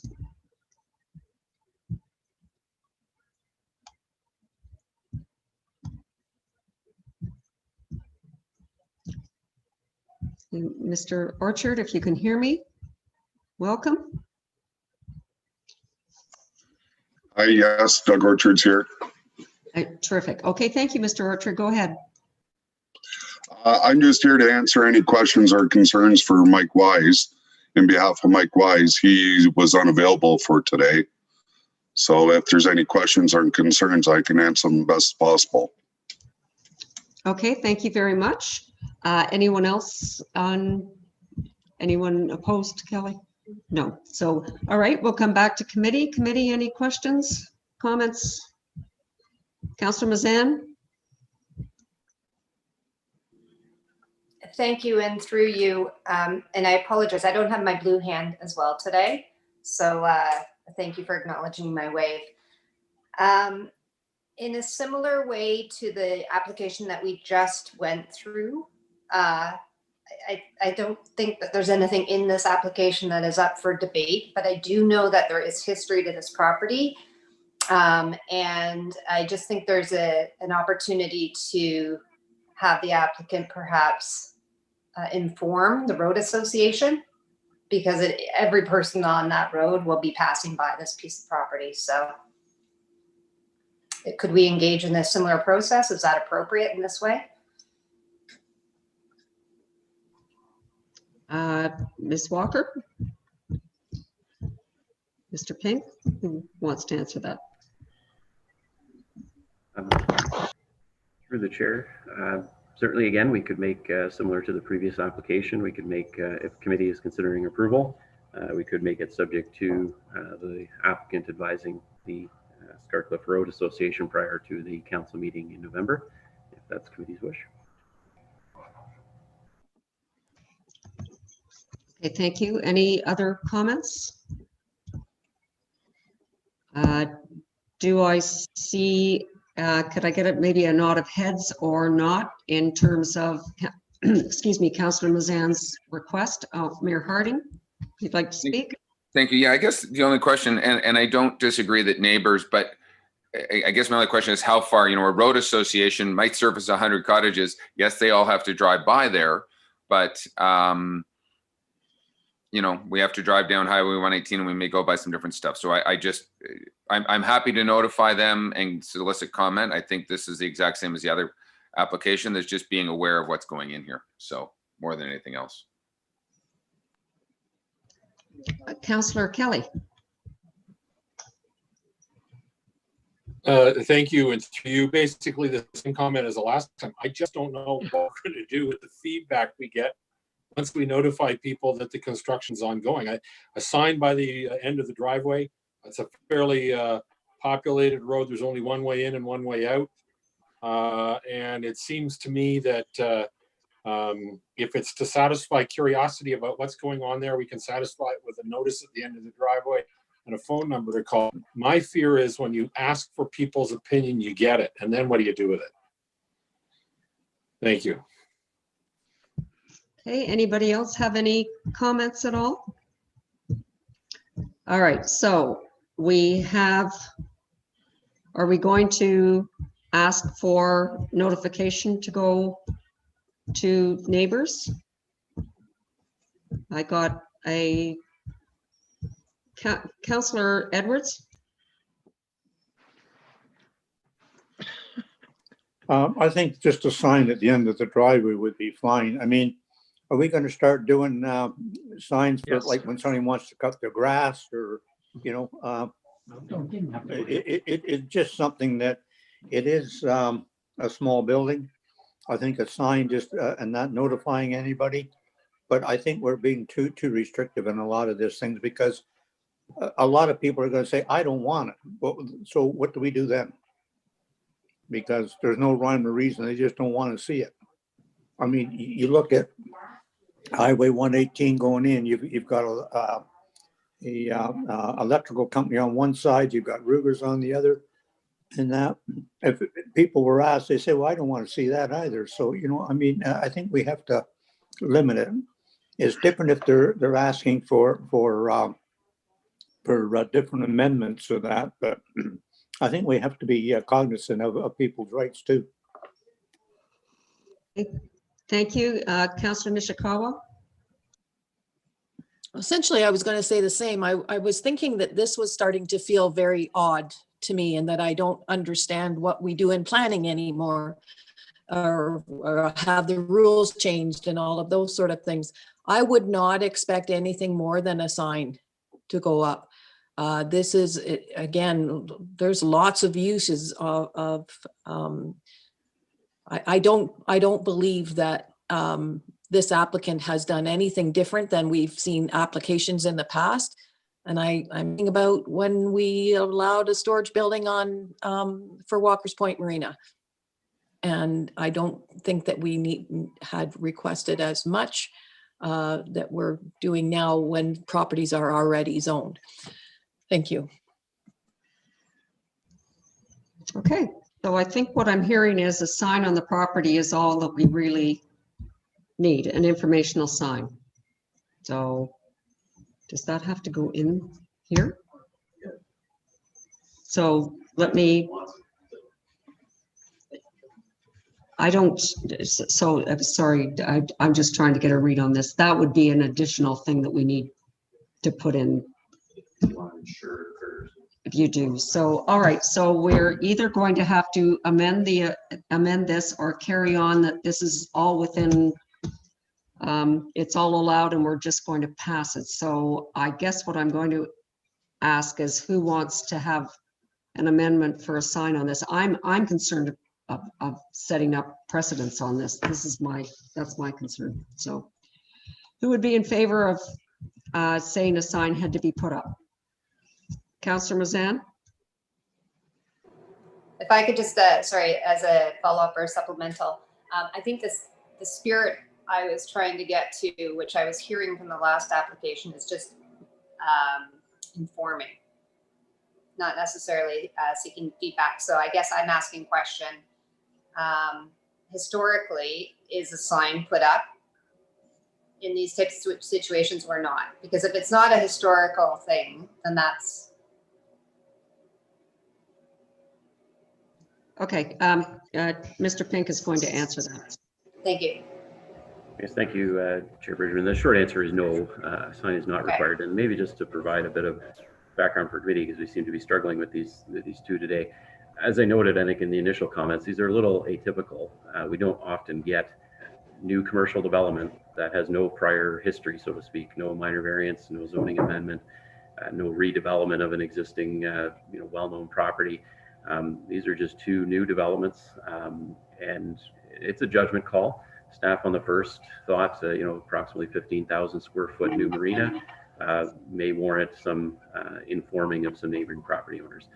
The current proposal in front of you is roughly the size of a modest cottage or home on a rural road on a large property, and we didn't feel it necessitated any formal notification to neighbors. It's ultimately at your discretion.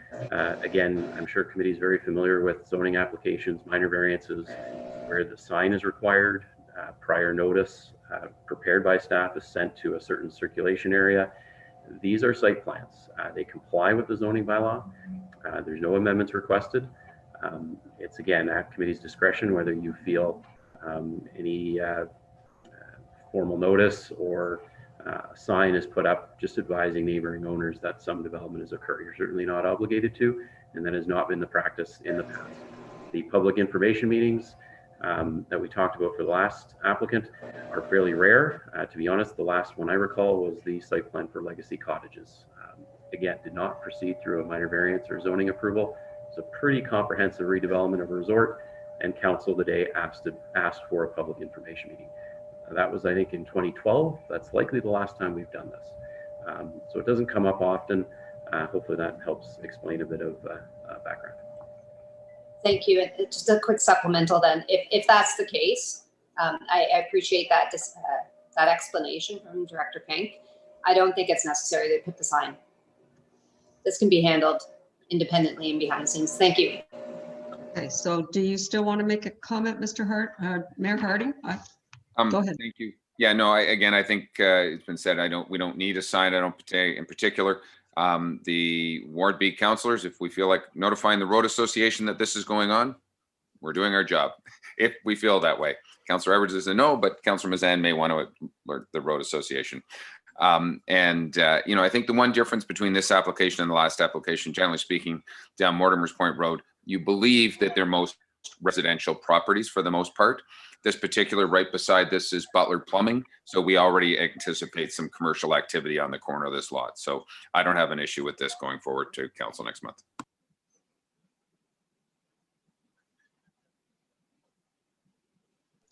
If there are no more comments, I'm going to read the motion. Moved by Mayor Harding, seconded by Councillor Roberts. Be it resolved that Planning Committee recommend to Township Council that SPA-45/20 Wise roll number 9-14-072 be approved subject to the receipt of securities. This approval will expire on November 11th, 2021 unless the corresponding site plan agreement has been entered into and registered on title of the lands. Any comments? All in favor?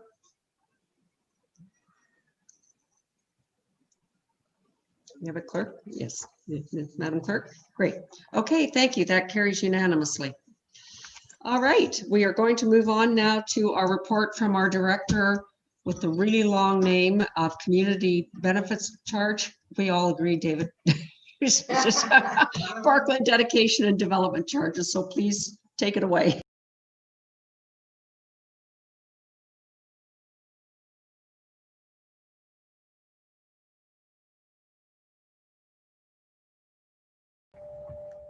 Thank you, Chair Bridgeman. I wish I had a dime for every time the title has come up. I might not have to work as much. The next report on your agenda is on page 137.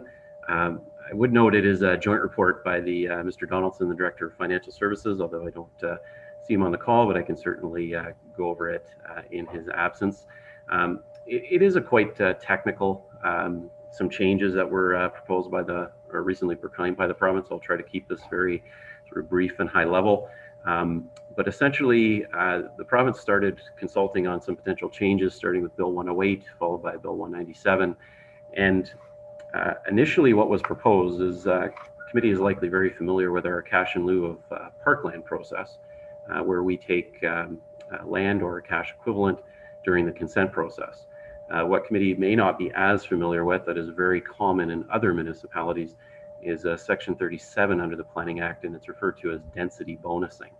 And it actually encourages municipalities and developers to enter into sort of informal negotiations, and the municipalities typically achieve some benefits, whether financial or infrastructure related, for increased heights and increased densities during larger scale developments. It's something the township has never embraced. I think it sends the wrong optics or message. We typically like to see lower densities and lower heights at our municipality. Long story short, the province was contemplating merging that Section 37 density bonusing with the cash in lieu of parkland sections and creating a new what's called community benefits charge. And really the intent by the province was to simplify and give more certainty to developers. Developers going into large developments never knew what the negotiations would bring and what they would have to pay for density bonusing. And again, the intent was to create an upfront, transparent process called community benefits charges. Ultimately, though, after a lot of feedback and a number of years of consultation with the public and developers on the changes, it's kind of not much occurred in the end. The cash in lieu of parkland section is largely remaining the same.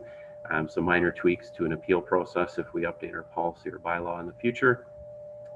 And with respect to the community benefits charge, it did replace density bonusing.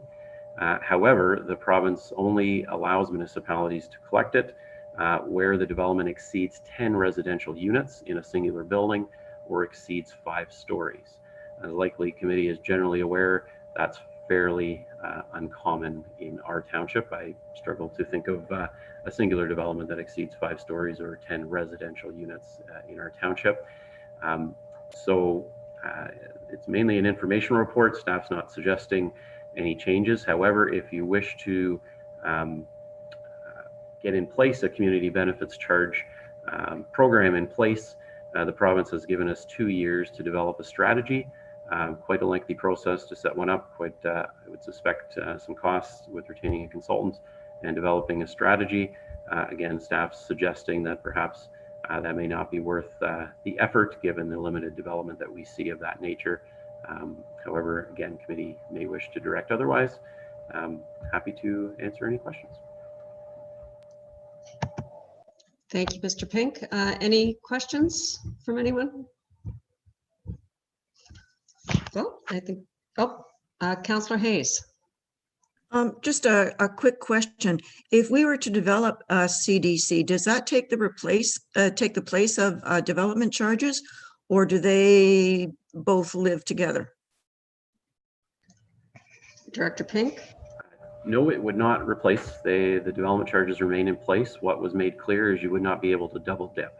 So you wouldn't be able to collect fees in a development charges and then collect for the same matter in a community benefit charge.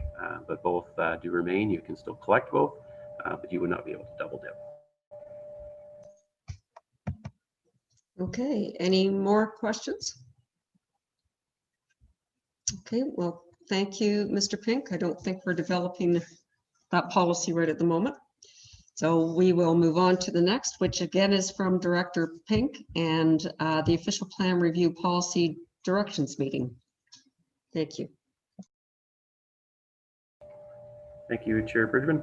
Just a very quick update. I thought I would let committee know and see if there are any questions. Just a quick update on our official plan review process. I think committee members were well aware that we had a public meeting on September 26th, I believe, a digital meeting hosted by the consulting team and staff.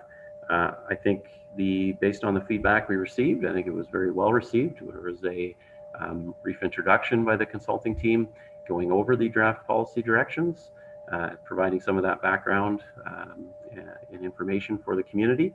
And then we broke out into 3 breakout sessions and had some facilitated discussions on, we had a poll actually midway through the meeting to gain public input on which policy directions were of the most interest to them. And then we had breakout sessions on those hot button issues, and we gained a lot of good feedback. I counted at the highest point 111 participants on the Zoom call. That was at one time, and I know a lot of people were coming and going from the meeting, dropping off. So I suspect we had well over 100 unique people participate at some point through the meeting, which I think was very good for actually a really beautiful, sunny, warm Saturday. So it was a really good meeting. I did send around to council the recordings. They have been on our Engage Muskoka web portal for the last few weeks if you wish to review them.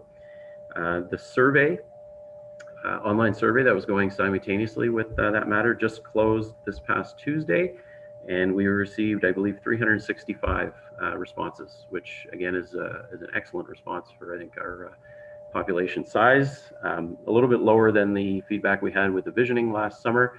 However, I think that's fairly common. This survey was a bit more involved, a bit more original thought and length had to be put into it as opposed to sort of multiple choice questions and answers. So I'm quite happy with 365 responses. We also received a number of separate written submissions where people felt they needed to relay their thoughts in a little more detail.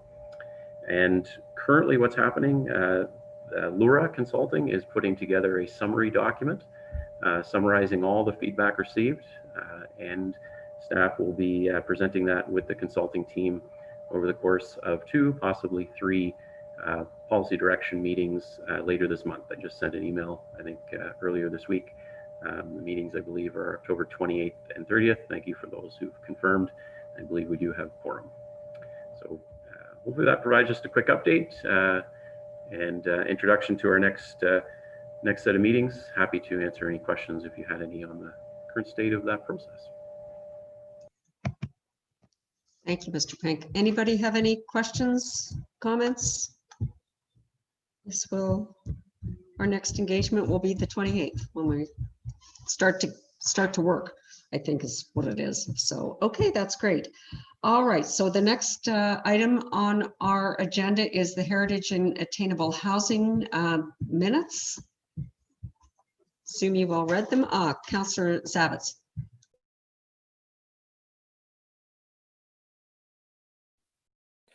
Thank you. If I may, just as a protocol piece, and not to you as much as I suppose to the clerk, I've never seen the internet today connection so poor from here, and I'm just wondering what happens when the public complains that for two hours they saw bits and pieces. Everyone is freezing. The words are half assembled. I just am concerned about that. Should I or should I not be? Thank you.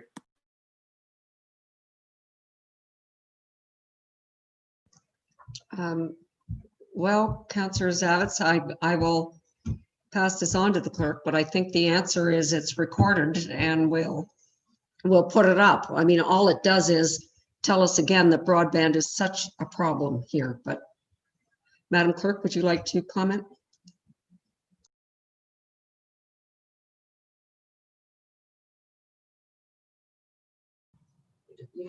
Hi, I really don't know what to say. I can't control the internet and the ability to access it. All I can do is put up the recordings. I mean, we're live feeding it and it's out there, and we will put up the recordings after the meeting. I'm not sure why today the internet is not working, but it's been fine here at the office, so I'm not aware of what's happening out there. I don't know what else I can advise on. I don't think you can, Madam Clerk. Mayor Harding? Thank you. And Thanks, Councillor Zavitz, for comment or question. I think the fundamental is we're stuck in the middle of a pandemic. We're not allowed to meet in person. So either we say we don't do any business. And remember, it was only this council that implemented webcasting. Otherwise, we may be having our own private meetings without the public involved to see what's going on anyway. So we've set a standard that people can zoom in and understand what goes on in our meetings. But there's some technology and issues with this pandemic that until we get out of this and can meet again in person, we and the public may have to endure some hardships and not be afforded the same luxuries as we were able to 12 months ago, let me just say. So we really don't have an answer to that. And it all depends individually as councillors. I think everyone's getting better at managing their internet and turning off their cameras when we speak, which is great. But I know my internet's been stable here, so I don't know, maybe it's your internet or some individuals. But I think it is what it is, as the clerk has said. I'm not sure how to solve that problem going forward right now. Councillor Roberts? Just for information, over on Leonard Lake, I've had the best reception that I've had for last 3 or 4 meetings, and I see Councillor Edwards has got a thumbs up too. So, and my home, Ruth. So it looks like it's area related this time. Okay, spreading the reception around. All right. So, okay, back to the heritage and attainable housing minutes. Any comments? All right, so we just accept those then. I think we're good with that. Okay, and then our next is development services, and this is a report from our bylaw officers, Ms. Miners, and I think this will be an interesting discussion actually. So Rachel, if you're there, are you going to? Okay. Director Pink is going to do this. Hi, Rachel. Certainly, thank you, Chair. Certainly, Ms. Miners, if you wish to add anything, certainly jump in at any time. I'll just quickly go over our report, and then we will both try to facilitate a discussion with committee to gain some feedback on the function of our bylaw services division. I think as committee members are likely well aware, earlier this year, Council did confirm the reorganization of planning, building, economic development, communications, and the bylaw enforcement functions into a singular development services and environmental sustainability department that we continue to comment on. As we are nearing the senior staff are nearing the budget preparation process, I thought it was really important to, in regards to the bylaw enforcement function, in order to really achieve, I think, Council's and my desired goals of improved service, greater compliance, improved efficiencies, to really start through a functional review of the bylaw enforcement function and look at our service levels and identify related priorities that Council may have. And I think that's important feedback for Ms. Miners and myself as we continue to move forward. So just quickly on the report, it touches on a bit of background information on bylaw enforcement for those committee members who are not as familiar. There are a number of bylaws included in Appendix 1. Typically, bylaws are broken up into 2 groups. One are more administrative in nature, where we require licenses such as refreshment vehicles, transient traders, hawkers and peddlers, and taxi cabs. And then there's also enforcement related bylaws where Council determined that a certain issue had arisen or felt a certain type of activity needed to be regulated as it was causing negative impact on others. And those bylaws typically range from tree removal, noise, dark sky lighting, zoning, etc. And the list there is included in Appendix 1. We have provided some stats of previous years' enforcement levels and number of complaints. I think on a very high level, I question sometimes our previous tracking of complaints, and that's one of the areas of improvement that certainly is on my list to have more accurate numbers moving forward. And the last thing I know before we get into the a couple of last things before we get into the discussion is I think it's important to note that our primary objective with bylaw enforcement is to achieve compliance. It's not to lay charges and spend significant amounts of staff time and taxpayer money in the court system. It's primarily to educate the public and achieve compliance voluntarily through appropriate means. And as I think will come up in the discussion, the current level of service, when we look at some benchmarking in the area, I think this comes up at budget times regularly, you'll see that our service area is fairly significantly higher than most of our neighboring municipalities. When you include our seasonal population, based on the second home study done by the district, our overall population is fairly significantly higher than our neighboring areas. And you'll see that those full-time staff devoted to bylaw enforcement is significantly less than our neighbors. I would note when we canvassed our neighbors, I believe it was Township of Georgian Bay, I believe is looking to actually add 2 additional bylaw officers through this upcoming budget process. And you see most will be in the 4 to 5 range. Currently, the Township of Muskoka Lakes has 1 full-time bylaw officer, which is still a relatively new full-time position. It was only, I believe, about 4 years ago through an organizational review that a full-time bylaw position was approved by council.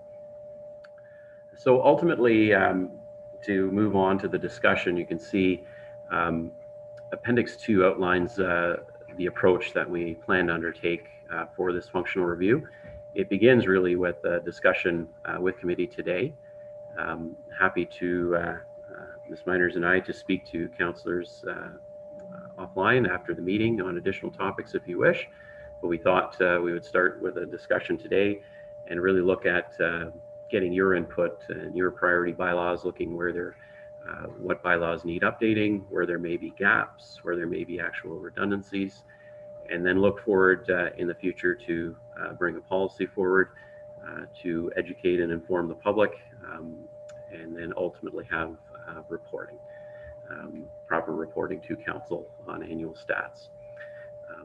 So without further ado, what I can do, I guess I would look to Ms. Miners if there's anything you'd look to add before we get into the PowerPoint discussion item.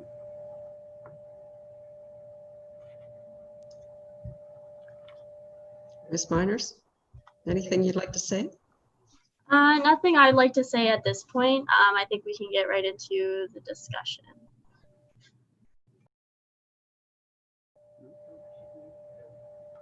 Maybe we missed it. You're muted, Ms. Miners. Can you hear me now? Yeah, okay. There's nothing I really like to add at this point. I think we can get right into the discussion.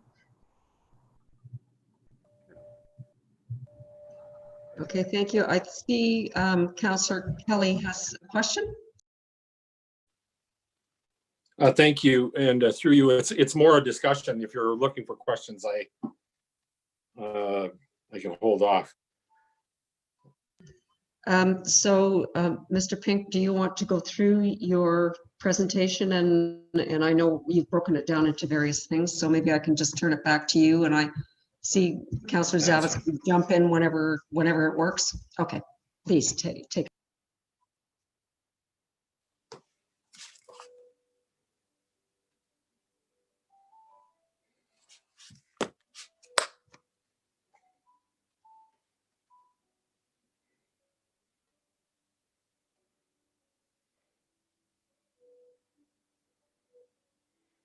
There, muted.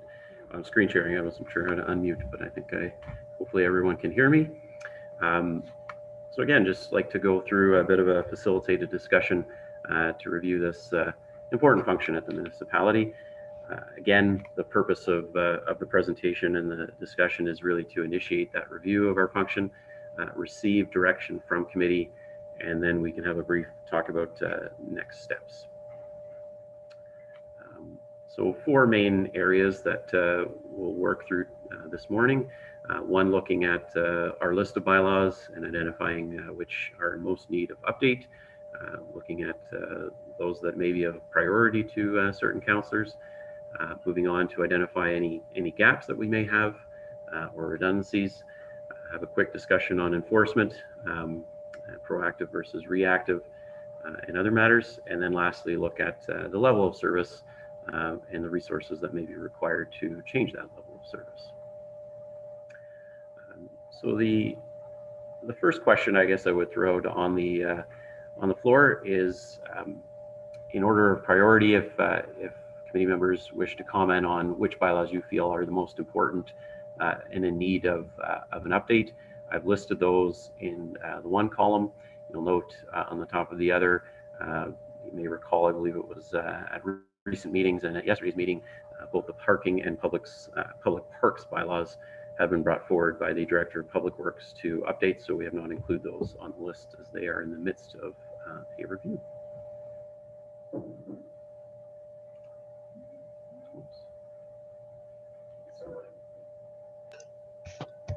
So thank you, Mr. Pink. I'm just trying to figure out from what's the most efficient way to do this.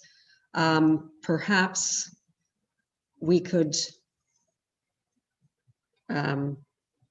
what would you like to do? We could go through each one. I'm going to guess that all-terrain, well, I don't know about all-terrain vehicles. Perhaps what we could do is have each councillor give us your top 5, and then if it's already up there, or if somebody wants to add something as another priority, we could start by building it that way. Yeah. Councillor Nishikawa? Thank you. Sorry, all of a sudden, David, you made our little screen even littler. Sorry. You know, one of the things that I have been concerned about that we are not addressing, and I actually hope that we can address on a district-wide level, is about fireworks. And I don't see that we have that listed anywhere. And I think it needs its own title. And that's it. I think primarily everything is listed. My big concern has always been that, you know, I guess I'm an old timer, and I remember when all of our building officials were bylaw officers and had the ability to actually bring forward some concerns when they happen to be driving through a community or neighborhood where they see, well, you know, buildings going up without building permits, that sort of thing. So I hopefully that'll be a discussion later on, but I think that ultimately the only thing I could add would be the fireworks at this time. It's mostly how we actually are going to be addressing these issues, and again, how we allow our property standards to get out of control. Okay, thank you. Councillor Roberts? Just 1 second, please. I'll bring up my notes here. You asked for our top 5, and from a grocery list, I'm going to start with the one that's so key for me in parks and trails. All-terrain vehicles would be no particular order, would be one that I want. Noise control, number 2. Site alteration, number 3. Site plan control, number 4.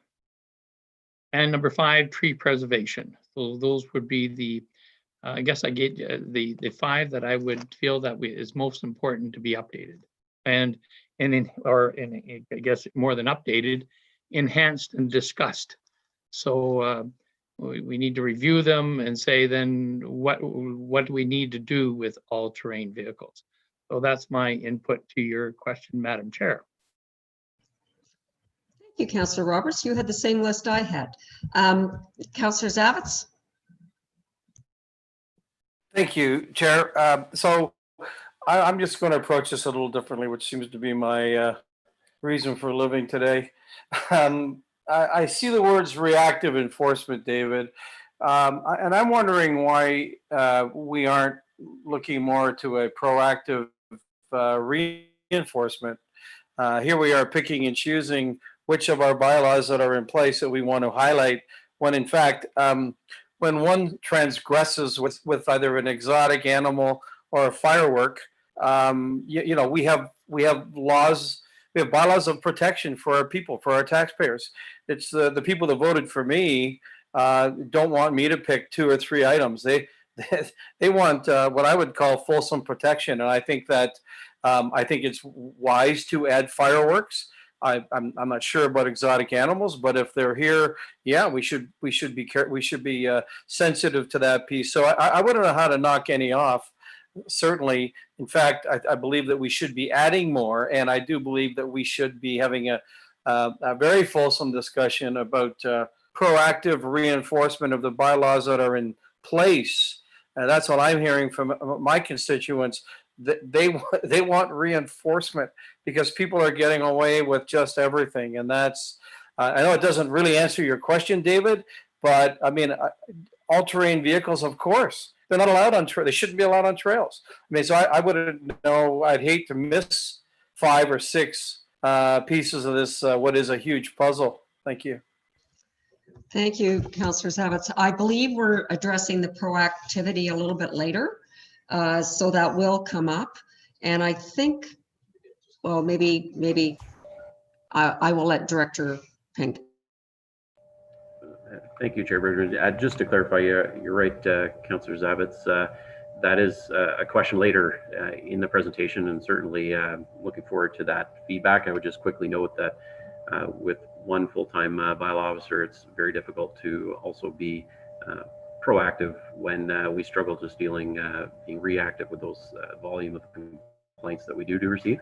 But maybe just to clarify the question on this slide, and hopefully committee members can see it, less so ranking, I guess, your priority or importance, just looking at which bylaws you feel are most in need of an update. And Rachel and I can certainly outline which ones are more dated than others, but if you feel certain areas are not, certain bylaws are not achieving their desired objectives and are in need of an update in order to become more stringent or perhaps less so, this slide is looking to get that feedback as to which areas you feel we might need to go in a different direction or slightly more restrictive or less restrictive direction. Again, happy to provide sort of some background on some of them. Some I'm more familiar with than others, but between Ms. Miners and myself, we can certainly provide some background. For example, I believe the dog control bylaw is several decades old, has not been looked at for many, many years. Other bylaws are more recent, but however, even some of the more recent bylaws, such as dark sky, I think, you know, I question whether it's achieving some of the objectives and might be higher on the list of an update. Some councillors may have received concerns from their constituents on dark sky issues. So that's what this slide is looking to get out, is which areas do you think, which bylaws do we feel really need to be updated at this time? Thank you, Mr. Pink. Mayor Harding? Thank you. And I appreciate some of the comments about what do need to be updated and make sure we're doing the right jobs. The one bylaw that doesn't exist, and I've talked about this before, one of the issues we have is that of transient or renters, people renting cottages, not understanding bylaws and not being good neighbors. And I don't know if there's an ability for us to put in place I'll call it a renter's bylaw, meaning heightened fines, heightened everything else if the property owner's not there or the property is rented and people break bylaws. And I really think that's the best way we can deal with bad rental behaviors. That I've rented out my cottage, somebody decides to party 7 nights a week and light off fireworks. Well, our firework infraction, as opposed to being a $100 infraction, becomes a $400 infraction because the property owner is not there, but they are responsible. And I just want to try and look at some unique way to create a friendly or more aggressive renter bylaw, if you will. So I'll just put that on the table. Okay, thank you. For those that don't have little blue hands today, I now cannot see the entire screen. So can you see it, Madam Clerk? Well, I know I was thinking about Councillor Mazan and Councillor Kelly. Councillor Kelly has had- his hands up. They both So do, did- see, but I so couldn't did see it. Sorry, I couldn't see it. So, Councillor Mazan? Oh, okay. Oh, you're letting me go before Councillor Kelly. Thank you. That's great.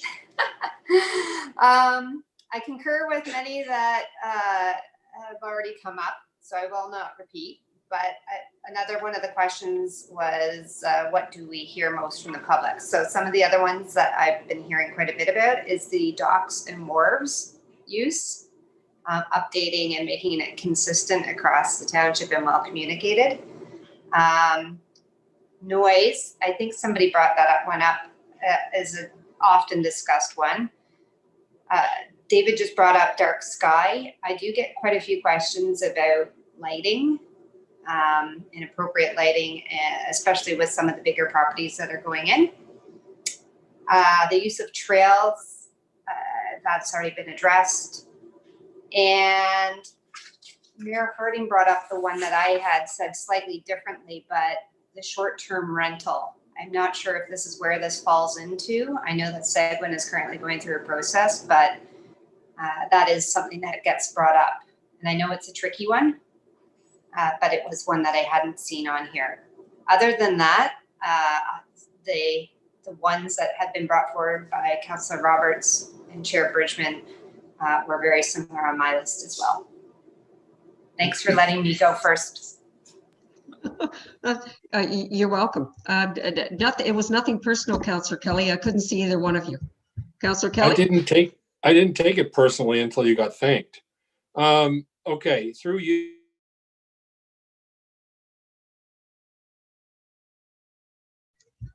Well, and then he freezes. It doesn't seem quite fair, does it?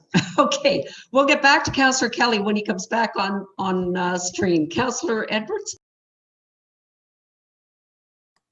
Yes, thank you, Chair Bridgeman. I guess my blue hand isn't working. It was up, but anyway, I'll just put my hand up from now on. Basically, everyone said what I was thinking. Dog control, I get more complaints about dogs running loose and around beaches and docks and that. Again, public docks and ramps we should be looking at because people were prefabricating at them and abusing them. I have had a complaint about firearms. Seems that I did forward a email on to the CAO, and there's nothing much we can do about hunters shooting in around cottages, which is kind of a shame. I think maybe we should be approaching the province on something like that because somebody's going to get shot one of these days, and that is very serious. And all of the other ones that were mentioned, I can and that definitely support, especially the fireworks. I will go along with Councillor Nishikawa. I think the 24th of May and July 1st about the only times we should be letting them off in the township, and that because it is a source of pollution as well. So I'll just leave it at that, and thank you very much. Okay, thank you. I do see you, Councillor Roberts, but I believe that Councillor Kelly is back. So take it away, Councillor Kelly. If you can hear me, I'll go ahead. I'm rejected by my own Wi-Fi. So anyhow, construction-related activity drives a lot of complaints, and it's everything site alteration, preservation of trees, site plan control. The issue that I want to raise is not so much to do with bylaws that need updating. It's bylaws that need enforcing. And I think there's a difference. I'm not so sure the bylaws are substandard. It's our reaction to them and our ability to make meaningfully stop the activity that people are complaining about in a timely and an impactful way. So if we got to look at something, I'll hold off till we get to the proactive discussion, but maybe look at putting more teeth in. A bigger bite on what already has lots of teeth is maybe important. Heftier fines, whatever. Number two issue is noise. And this is usually relates to Friday, Saturday night partying, fireworks, often attributed, perhaps incorrectly so, to people who don't have a vested interest in Muskoka. They've rented for a weekend. They're certainly enjoying the hell out of whatever they're paying for the weekend there, and they're blowing off fireworks, they're having disco parties, and they're raising a lot of complaint. And so my last issue is I certainly applaud and support Mayor Harding's suggestion about a renter's bylaw. I don't know how we'd have to think through how it would work, but it has to be done in a meaningful way, because we can no longer rely on what we've traditionally relied on, which is our neighbors have the same investment in the community that we do, so we respect each other. And when we open it up and bring in people on an Airbnb type or on a rental, short-term rental basis, you get what you get, and we got to get after it. And that's it. Thank you. Okay, I'm going to let Councillor Hayes jump in before you, Councillor Roberts. Okay, thank you. Hopefully I'll stay on for the whole part. Just because we have a lot of complaints of a bylaw doesn't mean that it's not a well-written bylaw. I would be defaulting to the bylaw enforcement officer to review the ones that are not enforceable to the extent that they should be, to be the first ones to be reviewed. I'd like to see a new one for rental occupancy limit. The rental occupancy limit being set at whatever that was at construction. So if you had 3 bedrooms and your septic was built for 6 people, then that's your occupancy limit. And I think that will get rid of a lot of our problems. To Councillor Edwards about firearms, some years ago, we did have the MNRF come down to Walker's Point. We also had Walt Schmidt, who was the CAO at the time there. And one of the questions asked of the MNRF was, so you're telling me it's legal to shoot a gun down the main street of Port Carling? And the CAO is going, no. And the MNRF gentleman said, yes, if it's safe, it's within a hunting season, it is safe and it is allowable. So yes, we're viewed as a rural area. We tried to get the MNRF to say, at least in our wildlife management units, that we had to have owner's permission, and they would not even go that far. Noise bylaw and parking bylaw and garbage or littering. I'd like to see those amended so that the renters would be charged as well as the owners. And I know you're getting a lot of questions on dark sky bylaw. That's because it is coming up, but to be in full force in 2 years. But I believe the only thing left to be done on the dark sky bylaw is setting one specific light as a bubbler color. Okay, I think that's all I have. So I'm most interested to hear what the bylaw officer thinks needs to be looked at for enforcement. Okay, I think we'll get to that. We'll finish this, maybe this section off. Councillor Roberts? Thank you. Now that I had time to listen a little more, what I did is give a list of things that are burning problems that I see. But what I really want to have at the top, moonscaping of properties off the 200 feet of waterfront. We have an example on Highway 118 across from Milford Bay Park there. I think it's called Valley Green or whatever, where the gentleman has moonscaped the total property all within rights. And it probably has caused issues that are for flooding and stuff like that. I checked with Ryan Allen when he was here, and the property owner is quite within his rights. We have no bylaws for moonscaping of properties. And the second part of that is this in blasting, is that we need to set stringent bylaws on blasting. We should not have a policy, blast to your heart's content, then come and tell us what you're going to do. And so those are the two top priority things for me at this time. Okay, thank you. Councillor Nishikawa, do you still have your hand up or is that from before? I don't know.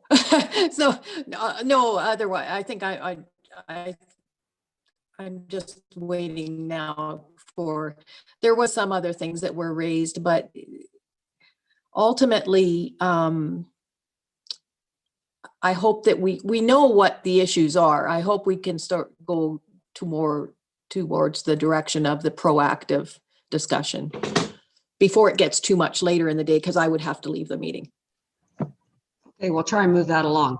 I have a couple of comments too, because I know I spoke with Director Pink early in the season. I had a resident, and it was about renters, contact me, and our noise control bylaws only apply from 11 at night till 7 in the morning.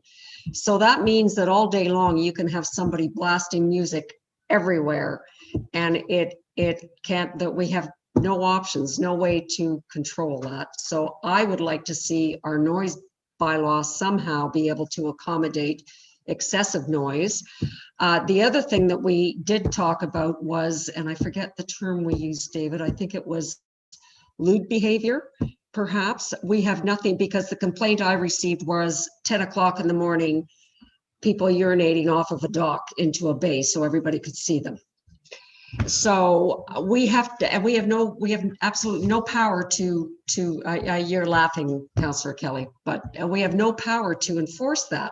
And the sad part is that these people who I spoke to, they've got these renters there all summer, all these different people. So they're ending up having to deal with that. So I don't know if you call it lewd behavior. I don't know how you get to that, what's acceptable or not, but I know Mr. Pink is going to would now like to speak to that, but I just my heart went out to them because there was nothing we could do.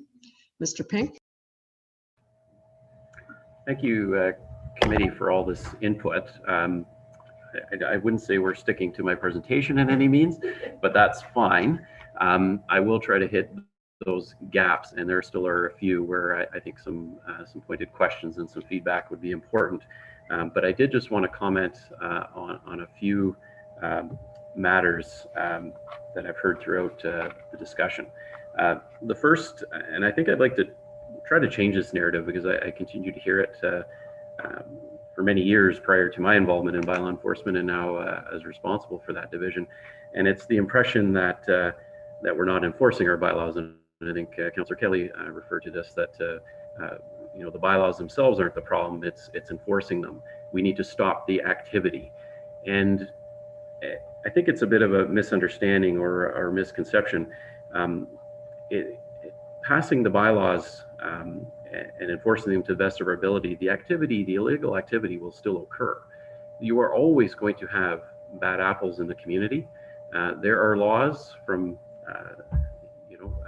to municipal bylaws and everything in between, from assault and murder to speeding down the highway. And there's regulations and controls to prevent those, but there are always going to be people who contravene those bylaws. Bylaw enforcement's role is, as I noted in the introduction, is to achieve compliance and to correct those matters. It's not necessarily going to stop the activity. I think part of the frustration that I have, a lot of the complaints that I've personally been involved with, as you said, relate to development activity, is the lack of proper penalties, really. Because property owners know when they develop, if they do extensive blasting or they do tree removal, there's either going to be a really nominal fine, or we're going to require them to put trees back, which will take 20 or 30 years to grow. But unfortunately, there's really no recourse for the municipality. And ultimately, it's a reflection as if we're not enforcing our bylaws. We are enforcing our bylaws. We are following up on every complaint, and we are following through, and we're taking the best and appropriate action that we feel to correct that infraction. But the more we do that, it's not necessarily going to mean that we're going to stop the activity. People will continue to break the bylaws, unfortunately. I think additional staffing will help to be more proactive and try to get in front of as best we can, and more education to the public is also important, more outreach. But again, I think it's a little short-sighted to feel that if we enforce our bylaws more, that all of our citizens will be in 100% compliance at all times. People will always break our bylaws, and that should not be a reflection on a lack of enforcement. The other ones that I wanted to touch on, we got a lot of good feedback on either updating existing bylaws or new bylaws where there's some gaps. And a lot of the comments were on the short-term rentals. And I know, Mayor Harding, you've raised this numerous times, and I've had these discussions with you. And I know there's a great desire to sort of ultimately police behavior. And I think Chair Bridgeman, you noted lewd behavior, inappropriate behavior. I think what you need to keep in mind with the bylaw enforcement and function, we can only pass bylaws of which we have the authority to under the Municipal Act. And we cannot just arbitrarily pass a bylaw that tries to control good behavior, or a renter's bylaw where we arbitrarily choose a different set of standards if one permanently owns their property or if they're renting. And that's why we've extensively studied this issue. We had a steering committee, and all roads led to licensing. And the benefit of licensing was that you could issue a license, and if people were offside on certain parameters, you could ultimately remove that license to prevent the activity, the rental, from occurring. However, previous councils have chosen not to go down that licensing route at this time. So I just wanted to comment on that with respect to a short-term rental bylaw. What I did raise previously, I don't, perhaps with Councillor Bridgeman, but not with committee, with respect to the lewd behavior. And I think this is under the gaps sort of section that we're talking about, and it is related to the short-term rentals. What council could consider is a public nuisance bylaw that we do not have. I believe other municipalities do. And it is typically to prevent, as was noted, lewd, rude, inappropriate behavior in a public setting. And at most municipalities, it's if one were to, again, excessively swear, nudity, perhaps those sort of type of inappropriate behaviors in a public setting, and it's typically on a public street or in some public forum. One avenue that we could explore, and this will require some research by staff before we can proceed, but my read of those bylaws at other municipalities, our lakes are public areas. So if activity is occurring along a shoreline, on a dock, on the roof of a boathouse, and it's creating a public nuisance, even if it is not after 11 p.m. and contravening our noise bylaw, then perhaps a public nuisance bylaw may be able to address that type of activity and those situations. So that's something I think I've noted based on the comments in the gap section of our discussion. With respect, I believe another, it was Councillor Kays raised the garbage or littering. That is another identified gap. We do have a property standards bylaw, which deals with usually structural type issues. We do not have a clean yards bylaw. And that's something that perhaps committee may want to consider and look into when it comes down to littering and general garbage and that type of activity. Last one I'll touch on that comes up regularly is the, as Councillor Roberts put it, the moonscaping of properties and blasting. Currently, our site alteration bylaw and tree preservation bylaw only applies to those lands within 200 feet of a lake or river. And that was done intentionally and purposefully. At the time, and it was in 2008 when we passed those bylaws, the Township of Seguin was similarly going through the same process just prior to us. And they proposed a tree cutting bylaw across their entire rural lands. My understanding at the time, and I believe it to be true, I remember quite well, police had to be called to the public meeting, and they received hundreds and hundreds of objections to regulating rural landowners' rights to control vegetation and their properties. Municipal Township Council, Township of Muskoka Lakes, chose to just regulate those lands within 200 feet of lakes or rivers. And our bylaws went through, I would say, happily without a hitch. We received actually nothing but supportive comments from the community on the bylaws. No negative comments were received. So long story short, if Council wishes to control those moonscaping of rural properties, as you do see, unfortunately, on Highway 118 in Milford Bay when you come down the Rock Cut. That can occur, and we can amend our site alteration and tree preservation bylaw to apply to more lands. That would be an update of an existing bylaw. However, I just think council should be cognizant that there likely will be significant resistance from a number of ratepayers.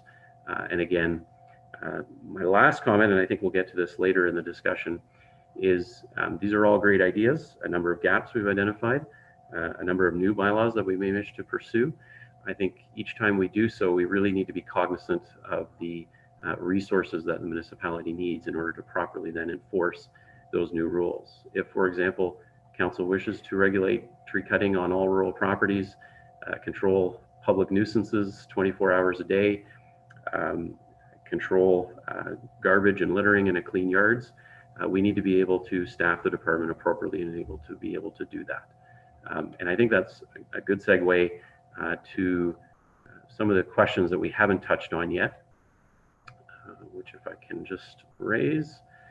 I guess one, I didn't hear if there were any existing bylaws that council feels or committee maybe that are not required. I don't know if we'll throw that question out. There are a number of others, but I haven't heard any discussion if you feel we have any bylaws that perhaps are redundant. Okay, thank you, Mr. Pink. I think I'm just going to go to the three people who have their hands up right now, and that would be Councillors Zavitz. Thank you, and through you, David. Thank you so much for setting the table. I really wasn't all that prepared for today because I did believe, I did wonder if bylaw enforcement wasn't going to really come up until we had a very proactive discussion on the budget for 2021. I certainly agree with a lot of what you've said. I do think this is an organic process. I think this is a longer term process, kind of like the eating of an elephant. You know, one does it one at a time. Here you are at the very end of your presentation, actually saying what bylaws, you haven't heard from us of what bylaws don't work. Well, that hasn't been framed up in one discussion I've ever had from any of the phone. When my phone rings, people don't say, listen, here's a bylaw. You know, it's all about what they want. People are saying it's very experiential. You know, we set neighbor against neighbor on many issues. That's our current process. If you don't like it, complain through a formal process on Saturday, and then on Tuesday, when we're available to go and check it out, we'll go and check it out. Well, that lewd behavior, that whatever, is long gone. That, again, it's a moment in time and it's passing. You know, you talk about noise, longer term parking on TML. So, I mean, we're all probably going to have our 5 pet, if you will, notions, which I think over time will come out. I hope they do, and I really appreciate this process. I'm quite a fan of it. I mean, I think that the current complaint process invites public silence, as many choose not to do so, but they complain loudly to us out here. And Rachel will attest to this. I've approached her on a number of occasions when I've seen her from afar, and she and I have chatted from 6 feet away about this transgression or that, the signage versus what the signage reads versus what people are actually doing and what she's forced with in terms of her decision-making as a bylaw enforcement officer. I think the public nuisance piece is large, and I think that levels of service, I'm going to be loud and obnoxious about that. I think we need to have bylaw enforcement. I see fireboats. We have, what, 4 or 5 fireboats. Is there any reason why a bylaw enforcement officer, we couldn't actually be in some sort of proactive sense? I'm not talking patrolling, but I'm talking about with a fire person goes out in the boat and looks around. We don't even have, our bylaw enforcement has no presence on the water. And this is where we all recreate. I'm not saying on the water, but I'm saying from the water to visualize much more than just planning problems. People are having lewd behavior at 2 in the afternoon as well as 11:30 on a Saturday night. So I hope this process is long and it's going to be a difficult discussion, but I hope that everyone's voice is heard. Thank you. Thank you, Councillor Zavitz. I found out this morning we do have a boat. I didn't think we had a boat, but we do have a boat for enforcement. So that's one thing. Mayor Harding? Thank you. And I love this discussion as we all try to understand a little bit more. We talk about moonscaping, that place on Highway 118 in Milford Bay. I'm assuming they're creating a driveway up to a new lot up top. The one thing, and I'll look to David at this, or Mr. Hammond in particular, is I think council could use at times some education from almost a building perspective, because we do know that any site when it's in construction looks horrible. But what's it going to be happening when they put in the final trees and they do vegetation and they replant? When you start to run excavators and you run bobcats and everything else over the site, it really doesn't look nice. Let's be honest about it. But come a year from now and 5 years from now, once it gets revegetated naturally based on the site plan, we tend to improve the site. It's interesting. I think most of committee last night received, or council received an email from a constituent on a property on Lake Joe.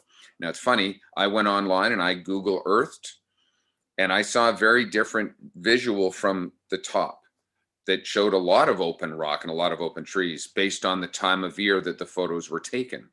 And, you know, sometimes it seems that it's all been removed, but it may or may not have when it's in the summertime. So I just would really love for us to understand the implications, and I appreciate we don't want blasting. Unfortunately, most of the properties that are undeveloped today tend to be very high rock cliff because all the level flat lots were developed before. So do we want to see a cottage that is 200 feet up, 4 feet in the air, or 40 feet in the air, or potentially brought down a little bit and nestled behind the trees? Those are questions that we're going to really have to answer. And I really would love a building perspective from our building department as to how we go forward on that. That's just sort of my high level. I think it might be a great education for this council as we look at some of the development bylaws that we are struggling with. Thank you. And I did see you, Councillor Kelly. I'm going to get to the two before you. Councillor Hayes? Thank you. Through you to David. The statistics that you put out for 2019 and 2018 shows that there was an actual decrease of about 30% in complaints. So I think that attests to your possible recording issues. I would like to know if it would be possible to get some statistics for 2020, because I believe that this is going to be a very power-packed year. And do we have any, can we get any counts by month and calls per site? For example, if something was a rental unit and they had a particularly boisterous group there, there might be 8 complaints of noise, but they might be all for that one unit from 4 different people for 2 different days. So that would give us an idea. Another thing I'd like to know is how many calls do we get that are not during business hours? We're looking at talking about increasing our bylaw enforcement. We need to know when to increase it. And knowing what happens in the summertime and how much more or less there is, and knowing when calls are coming in would help us determine how to suggest employment. Thank you. Thank you, Councillor Hayes. Councillor Ishikawa, and then Councillor Kelly. Thank you. I'm sorry, this is going to sound a little bit off track. And it was about a discussion a little bit earlier, but David, if I could raise a concern that has been brought to my attention about sea cans.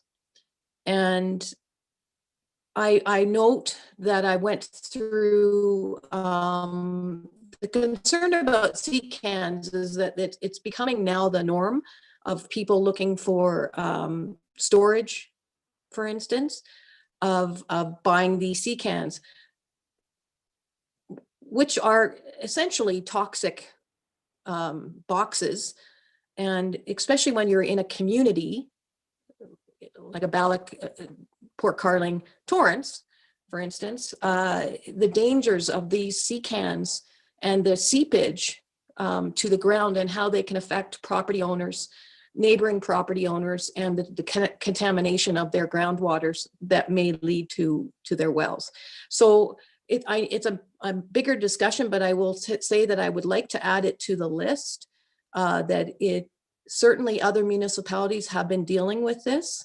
I would say it's a more newer phenomenon in our case, but I don't think that we can ignore a discussion on this.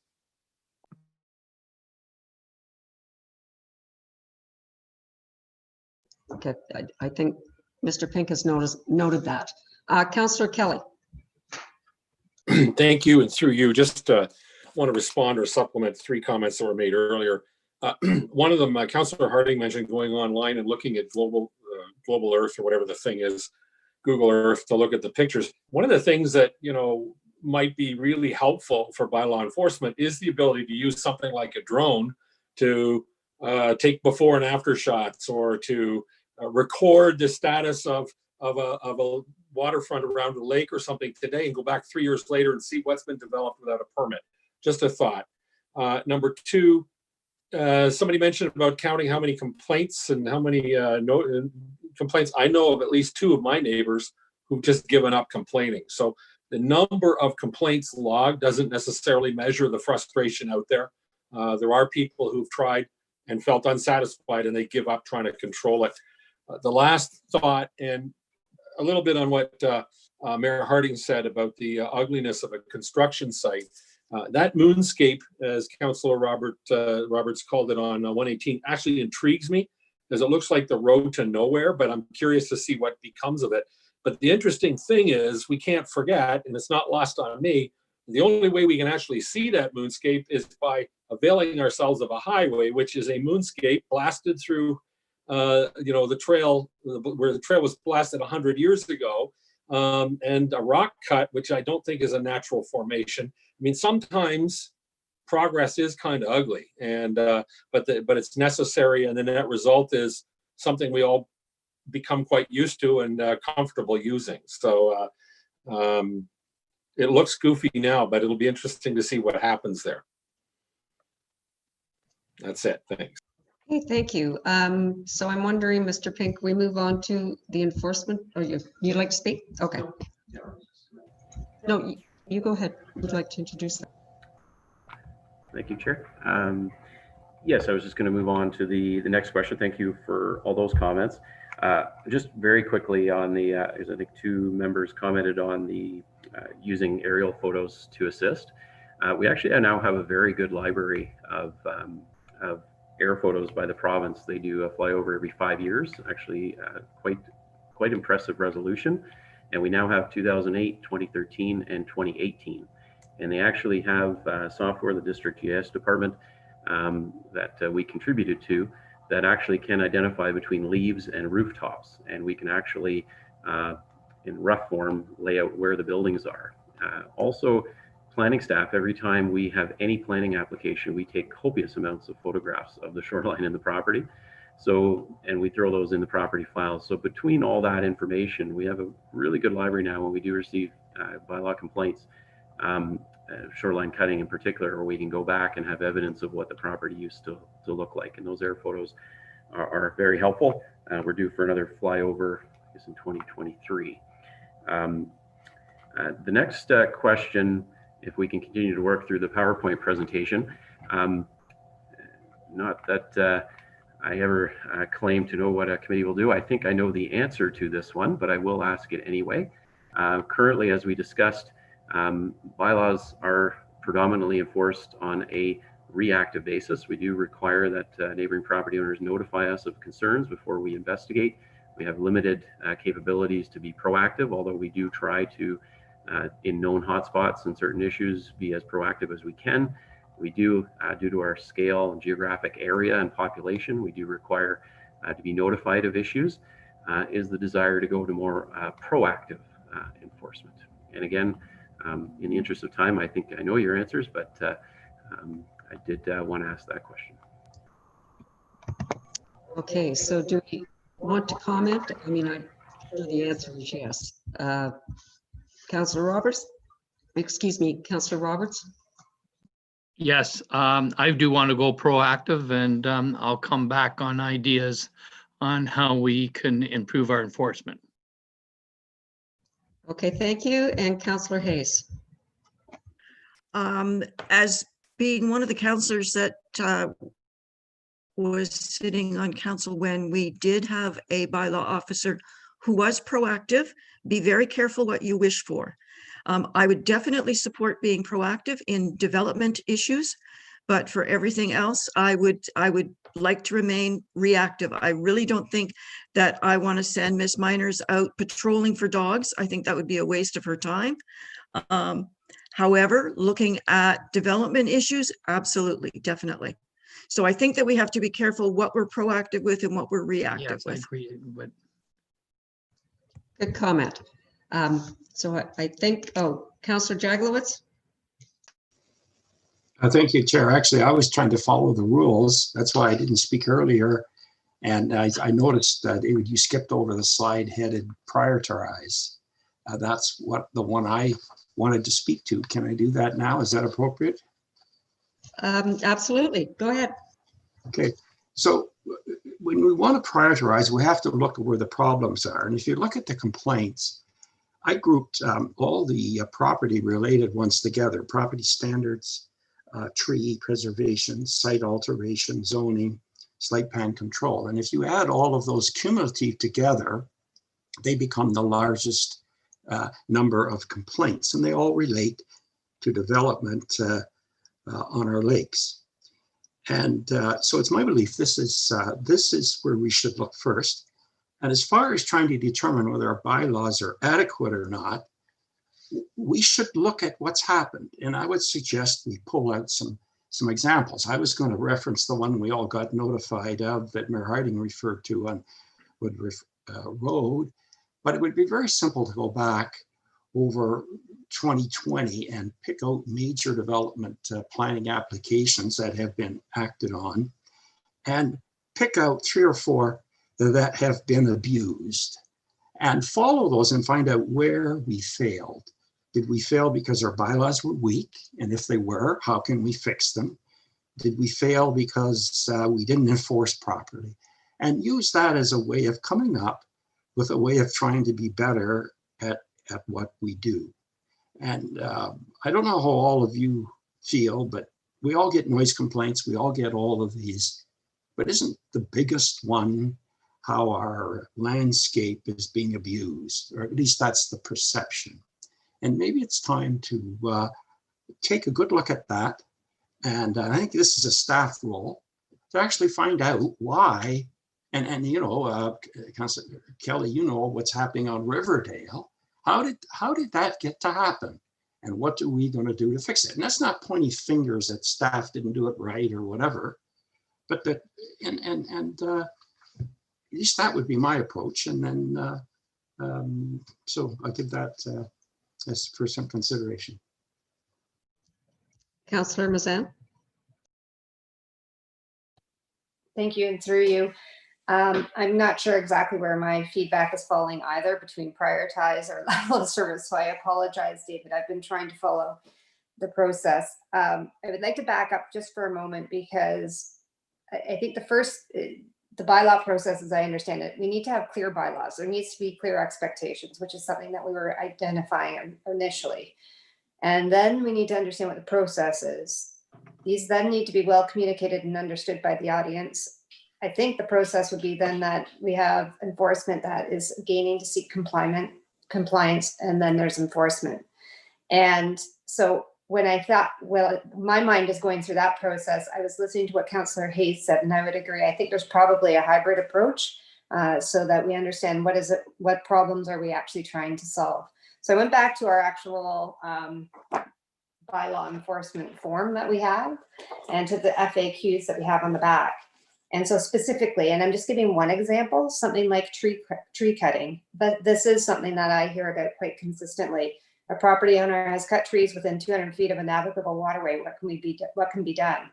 Well, this is a very reactive thing because it says the township has a tree preservation bylaw that regulates the cutting of trees within 200 feet of water. A complaint should be filed. That's reactive. So something I would like to see is by bylaw, just understand which ones are the hot topics, which are the ones that we can maybe get ahead of, and how do we do that effectively. But similar to what Councillor Hayes was saying, I'm not sure that I would want to be police stating people's behavior constantly. The other example, and I think Councillor Jegowitz was just talking about, one of the things that we do hear about a lot, of course, is the landscape. The other part that I do hear quite a bit about is just increased use of, there's just increased people, increased activities happening in areas where there are competing interests. That's where clarity is really important. And so an example I will give is of the docks and wharves. And I did bring that up earlier as one that is brought forward to me. But having gone through this process myself, trying to understand, what are the permitted uses on our township properties, specifically if it's a commercial use, and making sure A, it's clear, B, it's completely signed consistently. I don't know if I'm using 1, 2, 3. C, that it's then well communicated to the people who are actually using it. And that then becomes a proactive way without it in the enforcement process, without it being an enforcement action. I don't know if that's clear, but I do think if we're not very clear, if we don't have it really clear in our own minds and our bylaws, which is what I thought we were talking about at the beginning, let's tighten those things up so they're current and relevant to the behaviors of today. And then the second part to me is let's make sure it's well signed and well communicated appropriately. And then we are getting into what we're talking about now is which ones then are we getting in a more proactive way and which require further enforcement.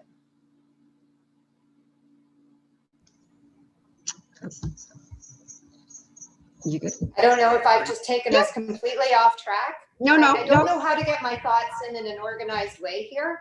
So thank you. No, I think you were quite clear, Councillor Mazan. Just, we have to communicate out and then enforce if people's behavior doesn't follow what we're communicating, basically. So I think, would you like to speak or not? Yeah, okay. Director Pink would like to speak. Just to add to that, and I saw Mr. Hammond, the CEO's hand up, he may wish to speak as well. But I found those comments very helpful, and I would agree. I think I noted it earlier. I think a large part of this is education of the public, so that the audience understands the bylaws, and I think we need to do a better job of that, which I think will help and bring down the level of infractions. And part of that is improved signage, and I know Ms. Miners and myself speak with Mr. Becking regularly about that with the updated parking bylaw and parks bylaw. That signage issue certainly needs to be addressed, and he is working diligently at that. And I think my last comment is just, I think you mentioned it with respect to the trees, and it goes back to my earlier comment. Again, I think the tree bylaw is very clear. You can't cut down trees within 200 feet. However, to expect bylaw enforcement to prevent every individual in the township from ever cutting a tree and contravening it is impossible. It should not be a reflection that we're then not enforcing the bylaw. The problem I find is the penalty is insufficient. The tree is gone. What can we do now? $500 is not helpful. And replacing the tree is the best we can hope for, and we do it regularly. I can assure council of that. But unfortunately, the neighbors see it as we did not enforce our bylaw because the trees came down. Unfortunately, we could hire hundreds of bylaw officers, and we will not be chaining ourselves to trees. It will happen. There will be individuals who contravene our bylaws, unfortunately. So those are my last comments, but I did thank you for those points. I think Mr. Hammond might have wanted to add to that. Thank you. Mr. Hammond, would you like to chime in? Thanks, Madam Chair. Good morning, everybody. It's great to see the interest of committee and council in this topic and your passion for the certain areas that you've identified. I think what I would remind council is that really for me, there's three components here. it's hitting the sweet spot with all of our bylaws, and you've talked about that, right? Making sure, as Councillor Mazan said, the language in the bylaws is clear so that it's easily enforceable. Second piece is sort of the notion of proactive or reactive enforcement. The idea, are we going to be doing targeted proactive enforcement and reactive? And that's sort of what I think I'm hearing. The other piece too, for me, is it's moving forward with sort of information campaigns, if you will. We're all familiar with the OPP campaigns for dangerous driving, fire prevention campaigns. You know, we just went through smoke detectors. It's that time of year. There's no reason why we couldn't take that kind of an approach with bylaw enforcement. So I heard something about clean yards earlier. So as the snow is melting, we should be doing a bit of an information blitz about, hey, the snow's melting. You've got a bunch of deleterious substances in your yard. Please remove them. Those are unsightly. Campaigns coming up in the spring and summer periods when people are going to be renting out their cottages, etc.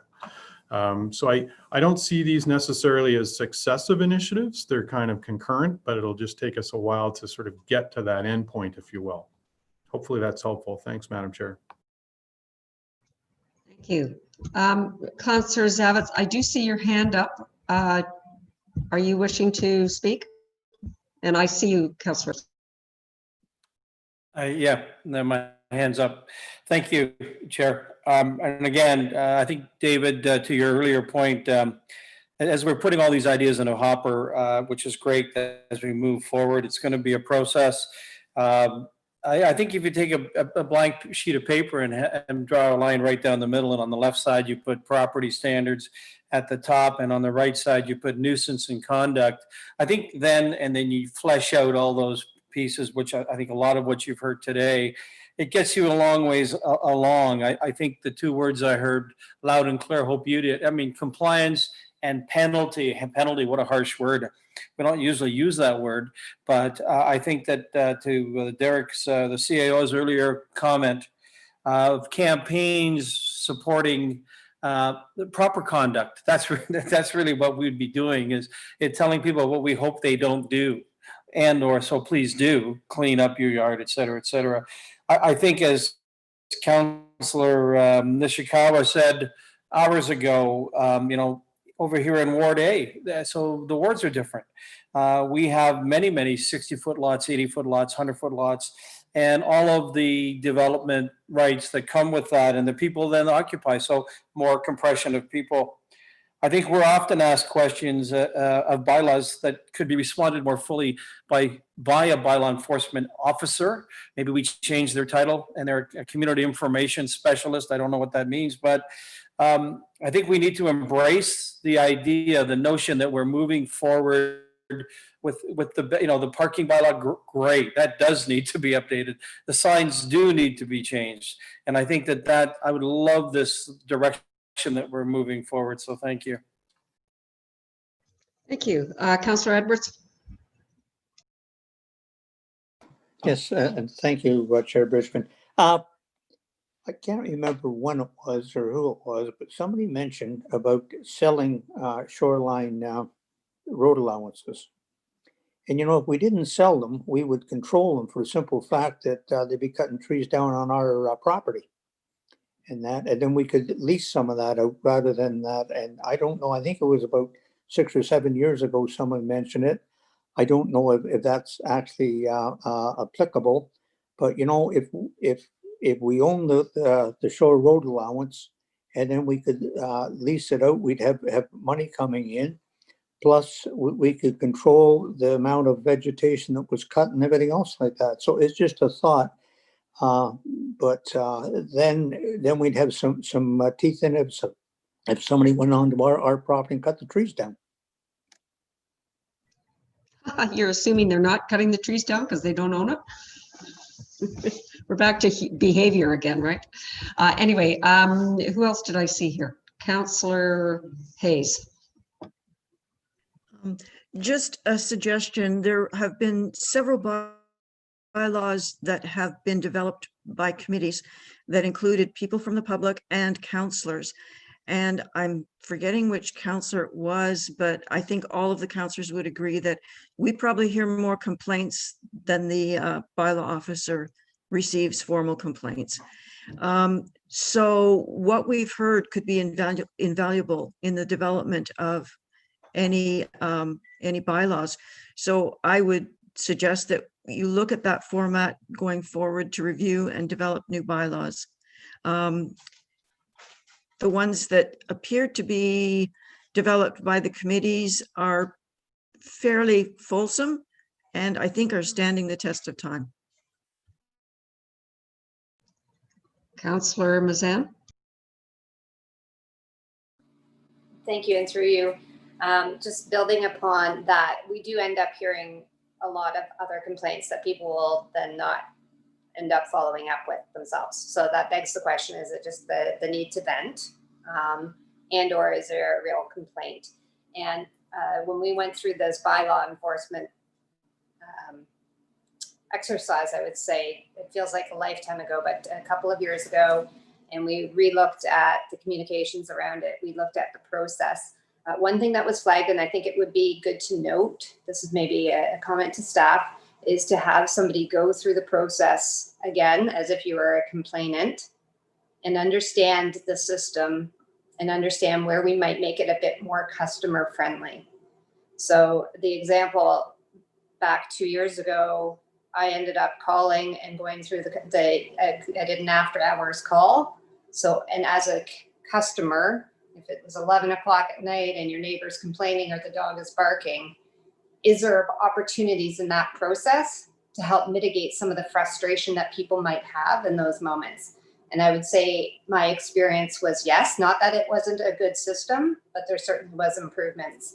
The other part is, I've heard this frequently, and again, is it because people just don't want to do the next step and actually own the fact that they actually have to formally put in the complaint? That's one option. But the other option, and I do encourage us to say, is the system as easy as it can be? So when you have to upload pictures to show where there has been a misbehavior or misuse, that is sometimes cumbersome and difficult for people to do. And I would just ask that this is also included as we look at this, that part of this problem is the ease for people to do this, if they so choose doing it.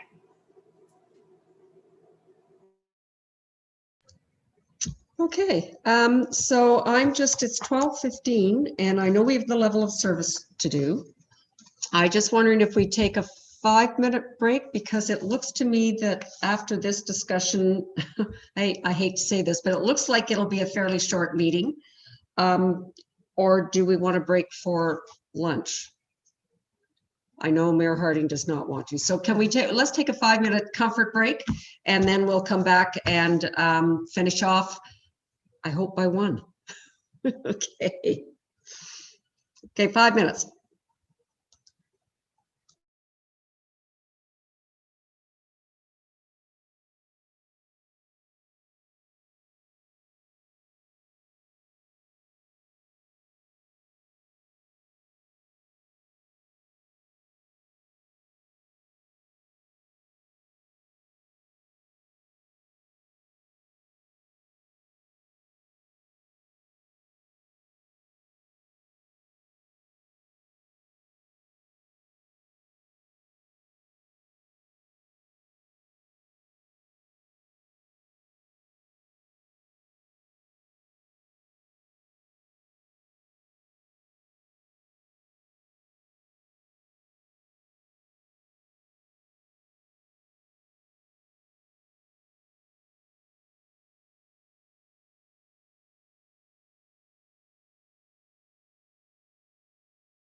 Okay, okay, we just give it a couple more minutes. And I think Ruth left, right? She had to go, I think. I think she disappeared on us earlier. Okay, I think we're good. So let's carry on then. So now we're on to the level of service, and I don't know if you just, Mr. Pink, you would like input. Do you have some thoughts on what you feel might be adequate for a level of service? Do you not want to make a comment on that before we speak? Just quickly to reiterate the questions in the presentation. I think as you can sense from the background report, based on our geographic area, the population, the number of complaints, I think you'll sense that I believe we are short-staffed in this function. And I wanted to have, I think as Councillor Zavitz outlined earlier, rather than have this discussion at the budget for the initial time, I think it's important to gain this feedback, and just didn't want to reiterate the CEO's comments. And it really is helpful and nice to see the interest you all take in this issue. So again, I thought it was important to have this discussion and functional review before we jump right into the budget process. But I think you will see some additional staff members proposed through that process. But there are things that committee needs to keep in mind that go along with that. It's not simply the salary and wages. There's a computer, vehicle, uniform, things of that nature. And there is a cost to adding full-time equivalents or seasonal positions. But again, just to throw some questions out, and maybe just to back up a second, I know we sort of jumped through, we're getting a lot of comments on prioritizing bylaws, gaps and whatnot. Certainly, if community members have further comments, feel free to go back to that. I'm just trying to work through the presentation, but we've sort of jumped around. But with respect to level of service, do you feel the current level of service is adequate? If you are looking for an expanded level of service, what does that look like to you, specifically in terms of hours, staff members, seasonality perhaps, etc. And lastly and ultimately, if you feel there is a need for an expanded level of service, are you willing to devote those resources in the future and approve of them to support that expanded role?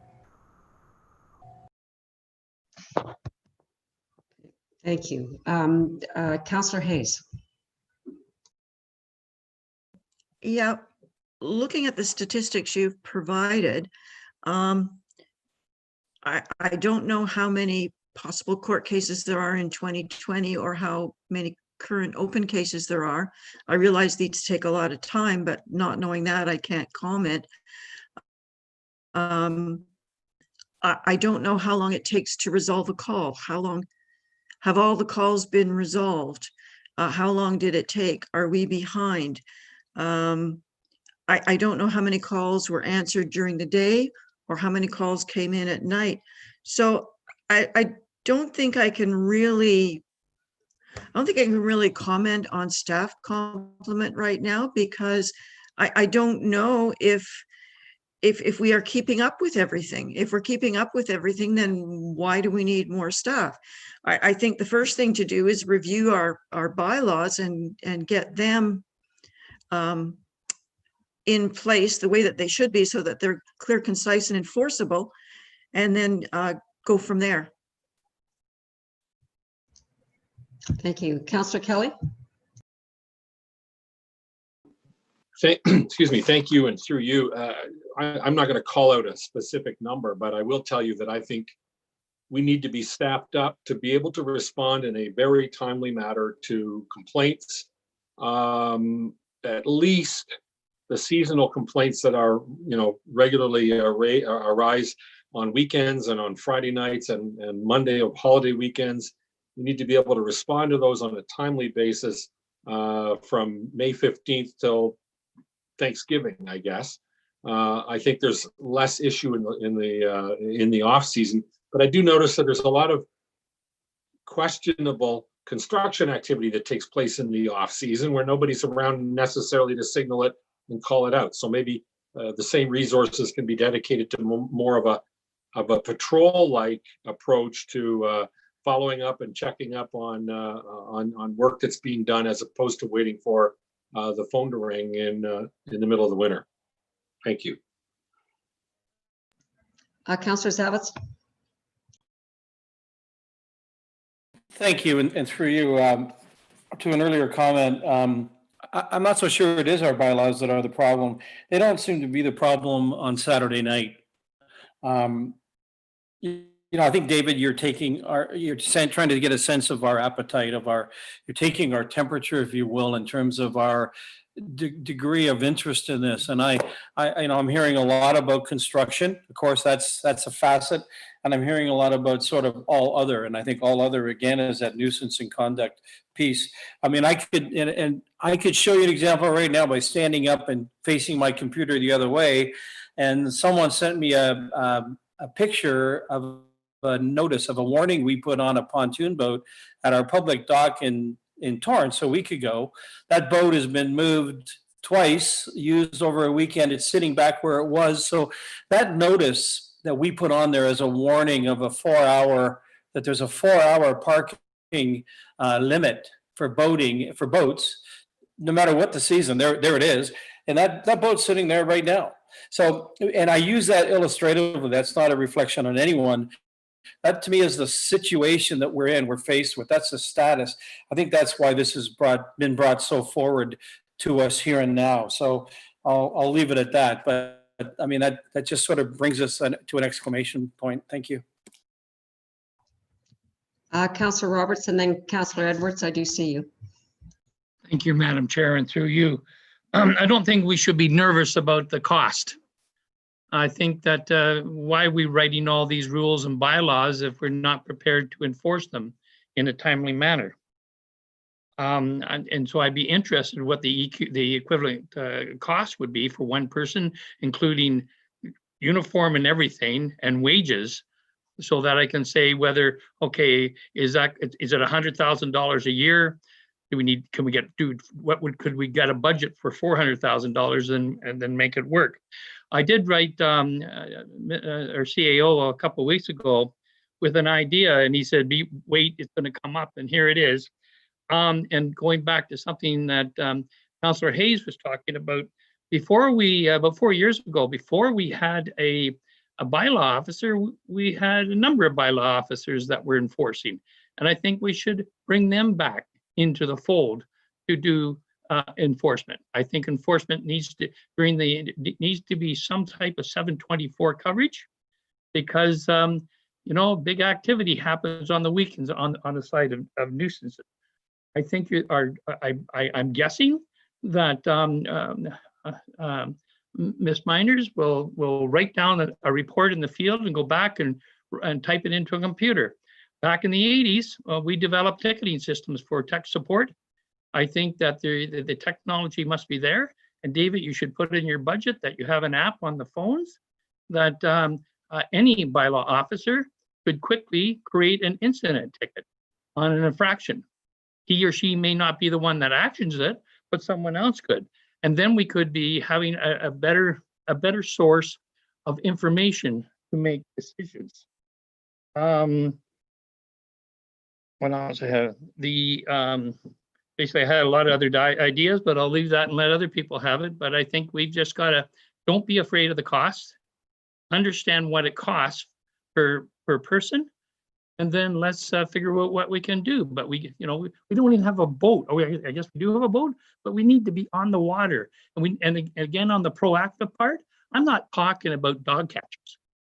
I'm talking about one of our bylaw officers walking down somebody's property, looking over the neighbor and say, that's totally illegal.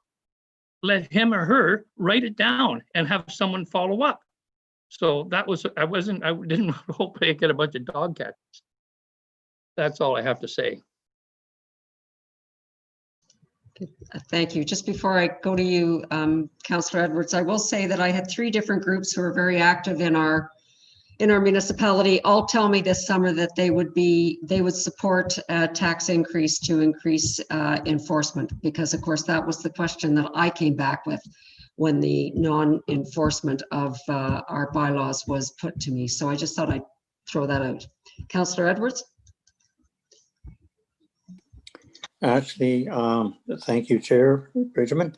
I agree with you, and I agree with Councillor Roberts. I think what we should do is get a budget figure in there, what it would cost for another officer, and one for summer enforcement as well. Put it in the budget. We can go out to the people, see what they want. Different ones have said they will pay more in their taxes. So we should have a number. So I think we should go forward with that. And then as we work our bylaws and that out but I think we should have that number at least in the budget. We can always drop it if we don't want it, but that way we're going forward with this and moving it on. Thank you. Thank you, Councillor Edwards. Councillor Mazan, I see your hand, but I have three in front of you. Sorry. I'm trying to go in order here. Mayor Harding. Thank you. And I appreciate that, you know, we talk about enforcement, let's put somebody in a boat and drive around. I'm not sure when I drive around in a boat and I look at my neighbor's property, I'm going to understand what's right or what's wrong. I'm not sure that I'm going to understand the person is jumping off the dock naked or not, and is that appropriate or not appropriate. And I struggle with that.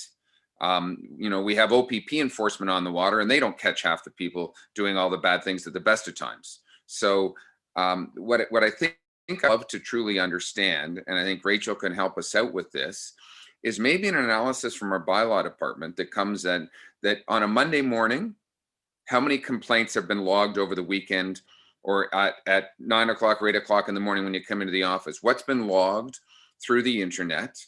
What calls and types of complaints have come in? And, you know, are they noise complaints that, hey, somebody was letting off fireworks? So that's a whole different thing when we've got somebody who's going to be on call 24 hours a day to sit at home and the neighbor's setting off fireworks and I'm in Bala and I've got to get up to Hecla to go see somebody who's blowing off fireworks because I'm complaining about it. We're never going to get there in time in any way, shape or form. And in truly the best set of eyes for bylaw infractions that are causing an issue are oftentimes the neighbors, but they may not want to enforce it. So I really would like to understand what we're missing by operating Monday to Friday. And I'm not saying that we don't operate on the weekends, but I just want to understand what it is we're missing at the end of the day from our current complaint-driven system. Okay, thank you. Councillor Jaglowitz. Thank you, Chair. Actually, I'm following through on David's report, and as my read on his report, that were approximately 130 or 40 complaints last year, which averages 11 or 12 a month, which is not a high level. In the winter months, there were almost no complaints. They're all basically focused in June, July, and August, and I would suspect that a lot of those are even weekends.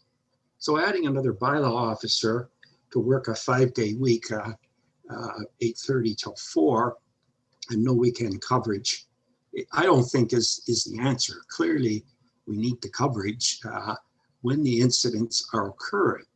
And I would certainly, rather than adding a full-time bylaw officer, you should add 2 in the summer. And so they can have full coverage, including the weekend. And our current bylaw officer should try to prioritize her vacations, you know, outside of the summer period. Now that's for dealing with the level of complaints. But if you're talking about being proactive now, and now going out and looking at construction sites and looking at things, then that can take place throughout the year. But without that plan in place,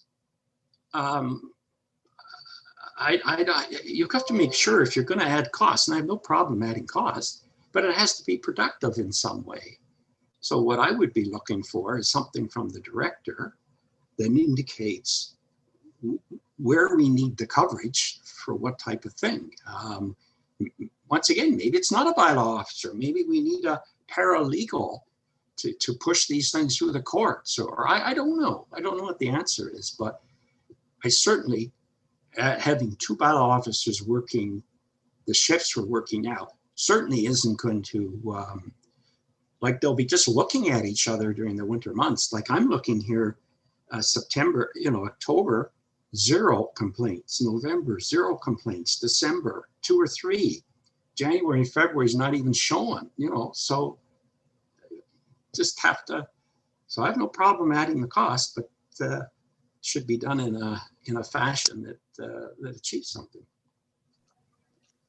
Thank you, Councillor Jaglowitz. I would go back to Mr. Pink's comment about the accuracy of the accounting of those reports. I'm not sure that I'm going to look at what went on in the last couple of years.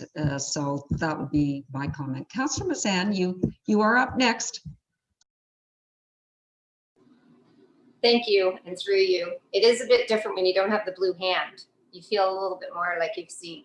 I'm actually building upon Councillor Jagowitz's comments, and I think I'm coming back to what I was walking through before, that assuming we get our bylaws into a place, they're updated where they need to be. Now we have a clear set of guiding principles.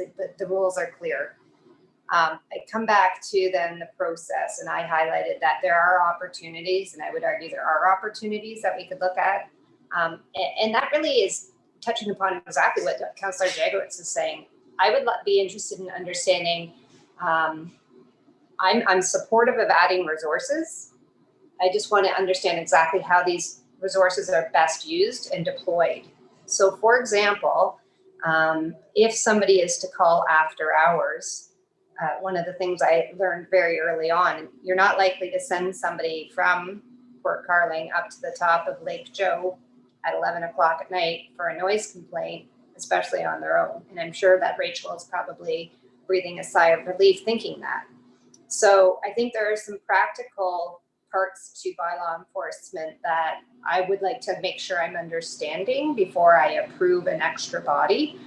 And that's where I come back to, if it's a call after hours, and I really do urge us to make sure we get this part nailed down. There should be somebody at the other end of the line who can help even walk somebody through. This is maybe one idea. Let me just throw that out. I'm not attached to this, but there is somebody who not only is saying, okay, thanks for the call. Right now, I think it goes to an answering service, but maybe it is an actual bylaw officer in the peak summer months that says, this is the process, this is what you need to go through. If you're feeling in danger, then you need to call the police, whatever the actual process is. But that process needs to be also very well clearly articulated. So now I'm getting into details and minutia, but really I think I'm touching upon what Councillor Jagowitz is saying is I'd support Rachel having some more resources and supports around her, but I'd like to see it done in a way that we're not just throwing all of our money right down at the end of the chain, which is enforcement, right? If we need extra enforcement, I'm fully on board, but I want to make sure that we have the information and facts and the deployment model, the roles and responsibilities to support it. Thanks. Okay, Councillor Hayes. Okay. For all of our new hires, we've asked for a business case because we are adding to the complement. We are asking taxpayers to come up with the money. For 8 months out of the year, there's been less than 5 cases reported. Now, for July and August and June, I could see hiring a summer student to help out in the off hours. But without the business case, and because we don't have the 2020 numbers, we only have the 2019 numbers to make our decision on. So at this time, I couldn't support another full-time staff. If we're going to be proactive in the development side, which I believe we should look at doing, do we get the bodies first, not knowing what they're going to do?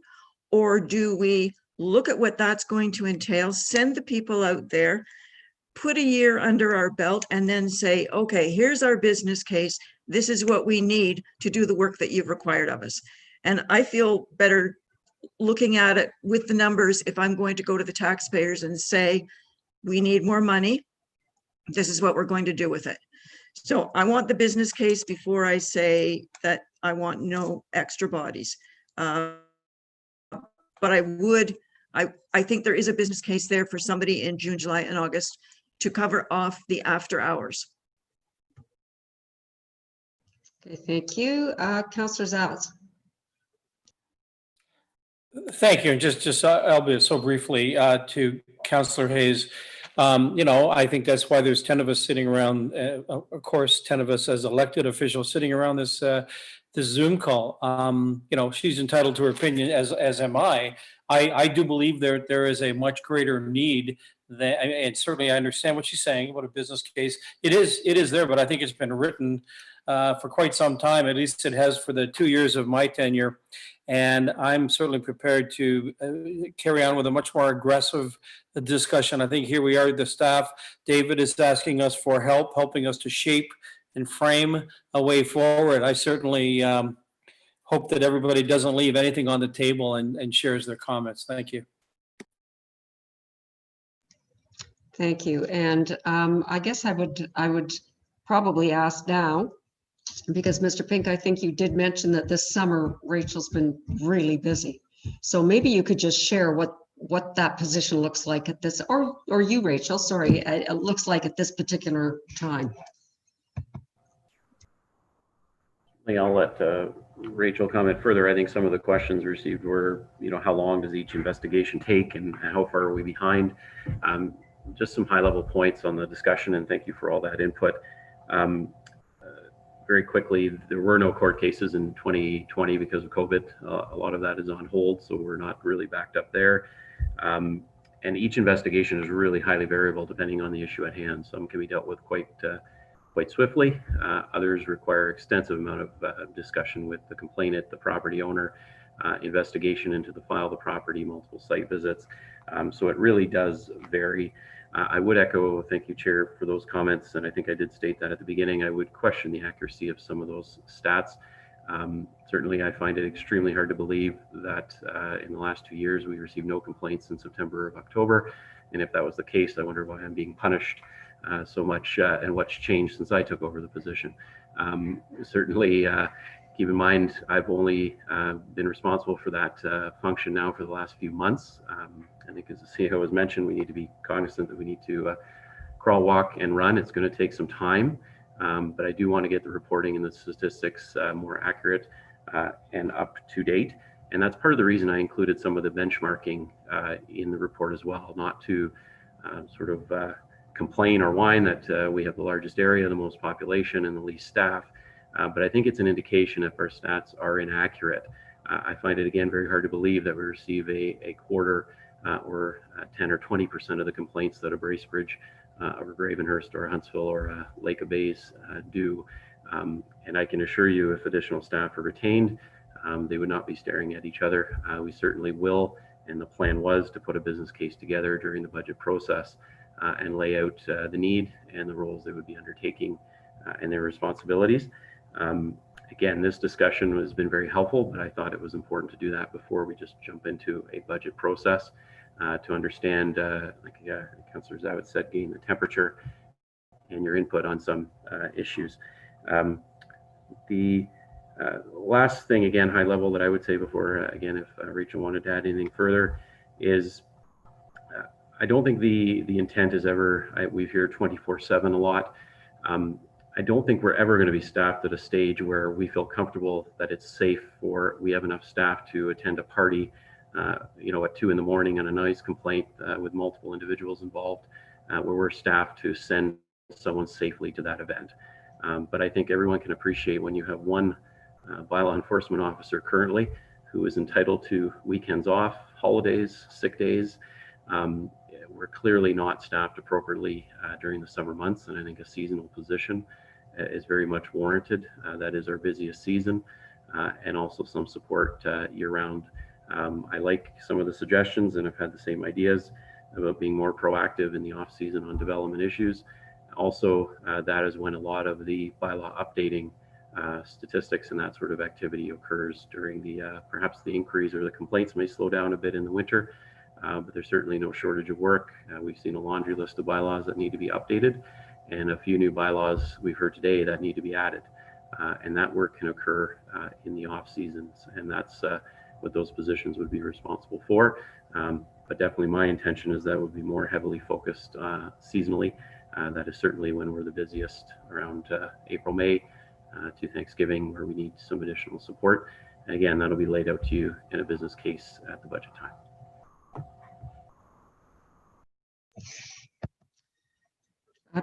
Rachel, would you like to add anything to this, please? I think David really kind of said everything I was going to say there, but I mean, just working here throughout the summer, it was a very busy summer, and I don't know how things were recorded in the past, and certainly if people would like to see the 2020 statistics, we could always take a look at those and compare them to last year and in 2018 as well, to look at the different needs and stuff that bylaw may need to cover, whether it's weekends or whatever. But yeah, David kind of said everything I was going to say there, so I don't really have anything else to say. Thank you. But actually, Rachel, I'm trying to remember, you came on board in May or June? May. In May. So I would be interested in seeing the statistics from 2020, May through now, compared to last year at that time and the year before, because I think we're going to see a fairly big difference. So I think that would be very educational for us. And thank you for offering. I think that's great. And I see Councillor Zavitz has his hand up. Thank you. And I wonder, through you, I wonder if I suppose to our CAO, it would seem to me that this is not a small task to go out and hire a bylaw officer or two or three. Am I correct on that? Is this one of the harder positions to fill, or is this something that you think could be, again, using the word organic, could it be something we could bring a few of our own people up and in, or just that thought? Mr. Hammond? Thanks, Madam Chair. So to the councillor's point, we've had a number of discussions about recruitment for any kind of position is becoming increasingly difficult just because of the increase in technical nature of a lot of positions. It's an issue across municipalities across Ontario and Canada, for that matter. There is a degree of specialization here with these, but with bylaw enforcement positions. It's not clear to me where we might have capacity internally to fill those positions in terms of interest and or background. I would think that with respect to filling these roles, it obviously depends on council's decisions coming out of an appropriate business case in the 2021 budget. I think I mentioned yesterday, this might be one of those a la carte items. So this obviously would be an increased level of service. It also strikes me that we talked about a communication component of this. Begs the question whether we need to increase our capacity in that area. I know there's also an interest in council with respect to increased measures for economic development. So is there an interest in increasing capacity there as well? So I think there's a variety of things that need to be looked at. I'm not sure that to Councillor Zavitz's point in terms of organic, it strikes me that, and I believe that Director Pink has mentioned this just won't happen overnight. It's something that we'll have to look at, and it'll happen incrementally in terms of our capacity and ability to get where council wants. Thank you. Thank you, Mr. Hammond. Thank you, Director Pink, and thank you, Ms. Miners. That was a great report and a great discussion, and we look forward to hearing back from you for the next step. Okay. All right, so the rest is unfinished business. I don't believe we have any of that. New business. Anybody have new business? And actually, maybe Director Pink, you could just let us know in terms of the OPA for Manette and the public hearing for that. I know went to the district. Maybe you could just give us all what the current status of all of that is. Certainly, through you. As you may recall, Township Council did approve circulation of a draft official plan policies at the township level for Manette. That resolution was tied to the District of Muskoka taking a similar step with respect to their policies. The matter was discussed, I believe it was at the September Community and Planning Services meeting at the district level, and district staff had recommended that prior to circulating to the public, quite a big departure from the longstanding policies and traditions of the district in allowing residential development on private services, that it really was more appropriate to provide a report to district on that issue, on the servicing issue. And I know that came up extensively at our discussions. That really is one of the principal issues, servicing. So staff at the district had recommended that a report come forward before the matter be circulated. I think originally they had planned to bring it in October. However, during the discussion, the extent or scope of that report was extended and they needed more time, and I believe it is coming forward in November. So at that November meeting, if district council is open to at least hearing public comments or exploring private servicing in Minette for that scale of development and potentially residential uses, then the public meeting would be scheduled after that. So I would suspect, again, I'm just estimating here, but likely January probably at best. I don't think we're going to have a public meeting at Christmas time. It's probably going to be sometime in January at best if things go smooth at the district in November. So that is where we're at. Unfortunately, I suppose if district council has no appetite for allowing that alternative form of servicing or that flexibility to the developer, we may somewhat be back at the drawing board and might be kicked back down here for some further discussion, but we will see how that discussion goes at the district in November. Thank you, Mr. Pink. I just thought we should all be up to date on where we sit with that and for the people watching. All right, so anything on LPAT that you want to update us on? Am I missing something? Oh, sorry, I got to back up here for a motion in terms of our bylaw department function. So moved by Councillor Zavitz, seconded by Councillor Edwards. Be it resolved that Planning Committee recommend to Township Council that staff initiate a phased review of township bylaws and the bylaw department function as identified in Appendix 2 of the staff report dated October 15th, 2020. Any discussion? All in favor? Okay, that carries. Thank you. Okay, any LPAT updates or anything? Nothing new? Okay, unless anybody has any questions, then I believe that we are moving to adjournment. Okay, moved by Councillor Nishikawa can't move this, right? Somebody else in? Okay, moved by Councillor Jaglowitz, seconded by Councillor Hayes. Be it resolved that Planning Committee adjourn at 1:01 p.m. and the next regular meeting of Planning Committee be held on Thursday, November 12th, 2020 at 9 a.m. or at the call of the chair electronically from the council chambers, municipal offices in Port Carling, Ontario. All in favor? Great, carried. Okay, thank you everybody, and have a good weekend, and we'll see you next week at whatever the next meeting is.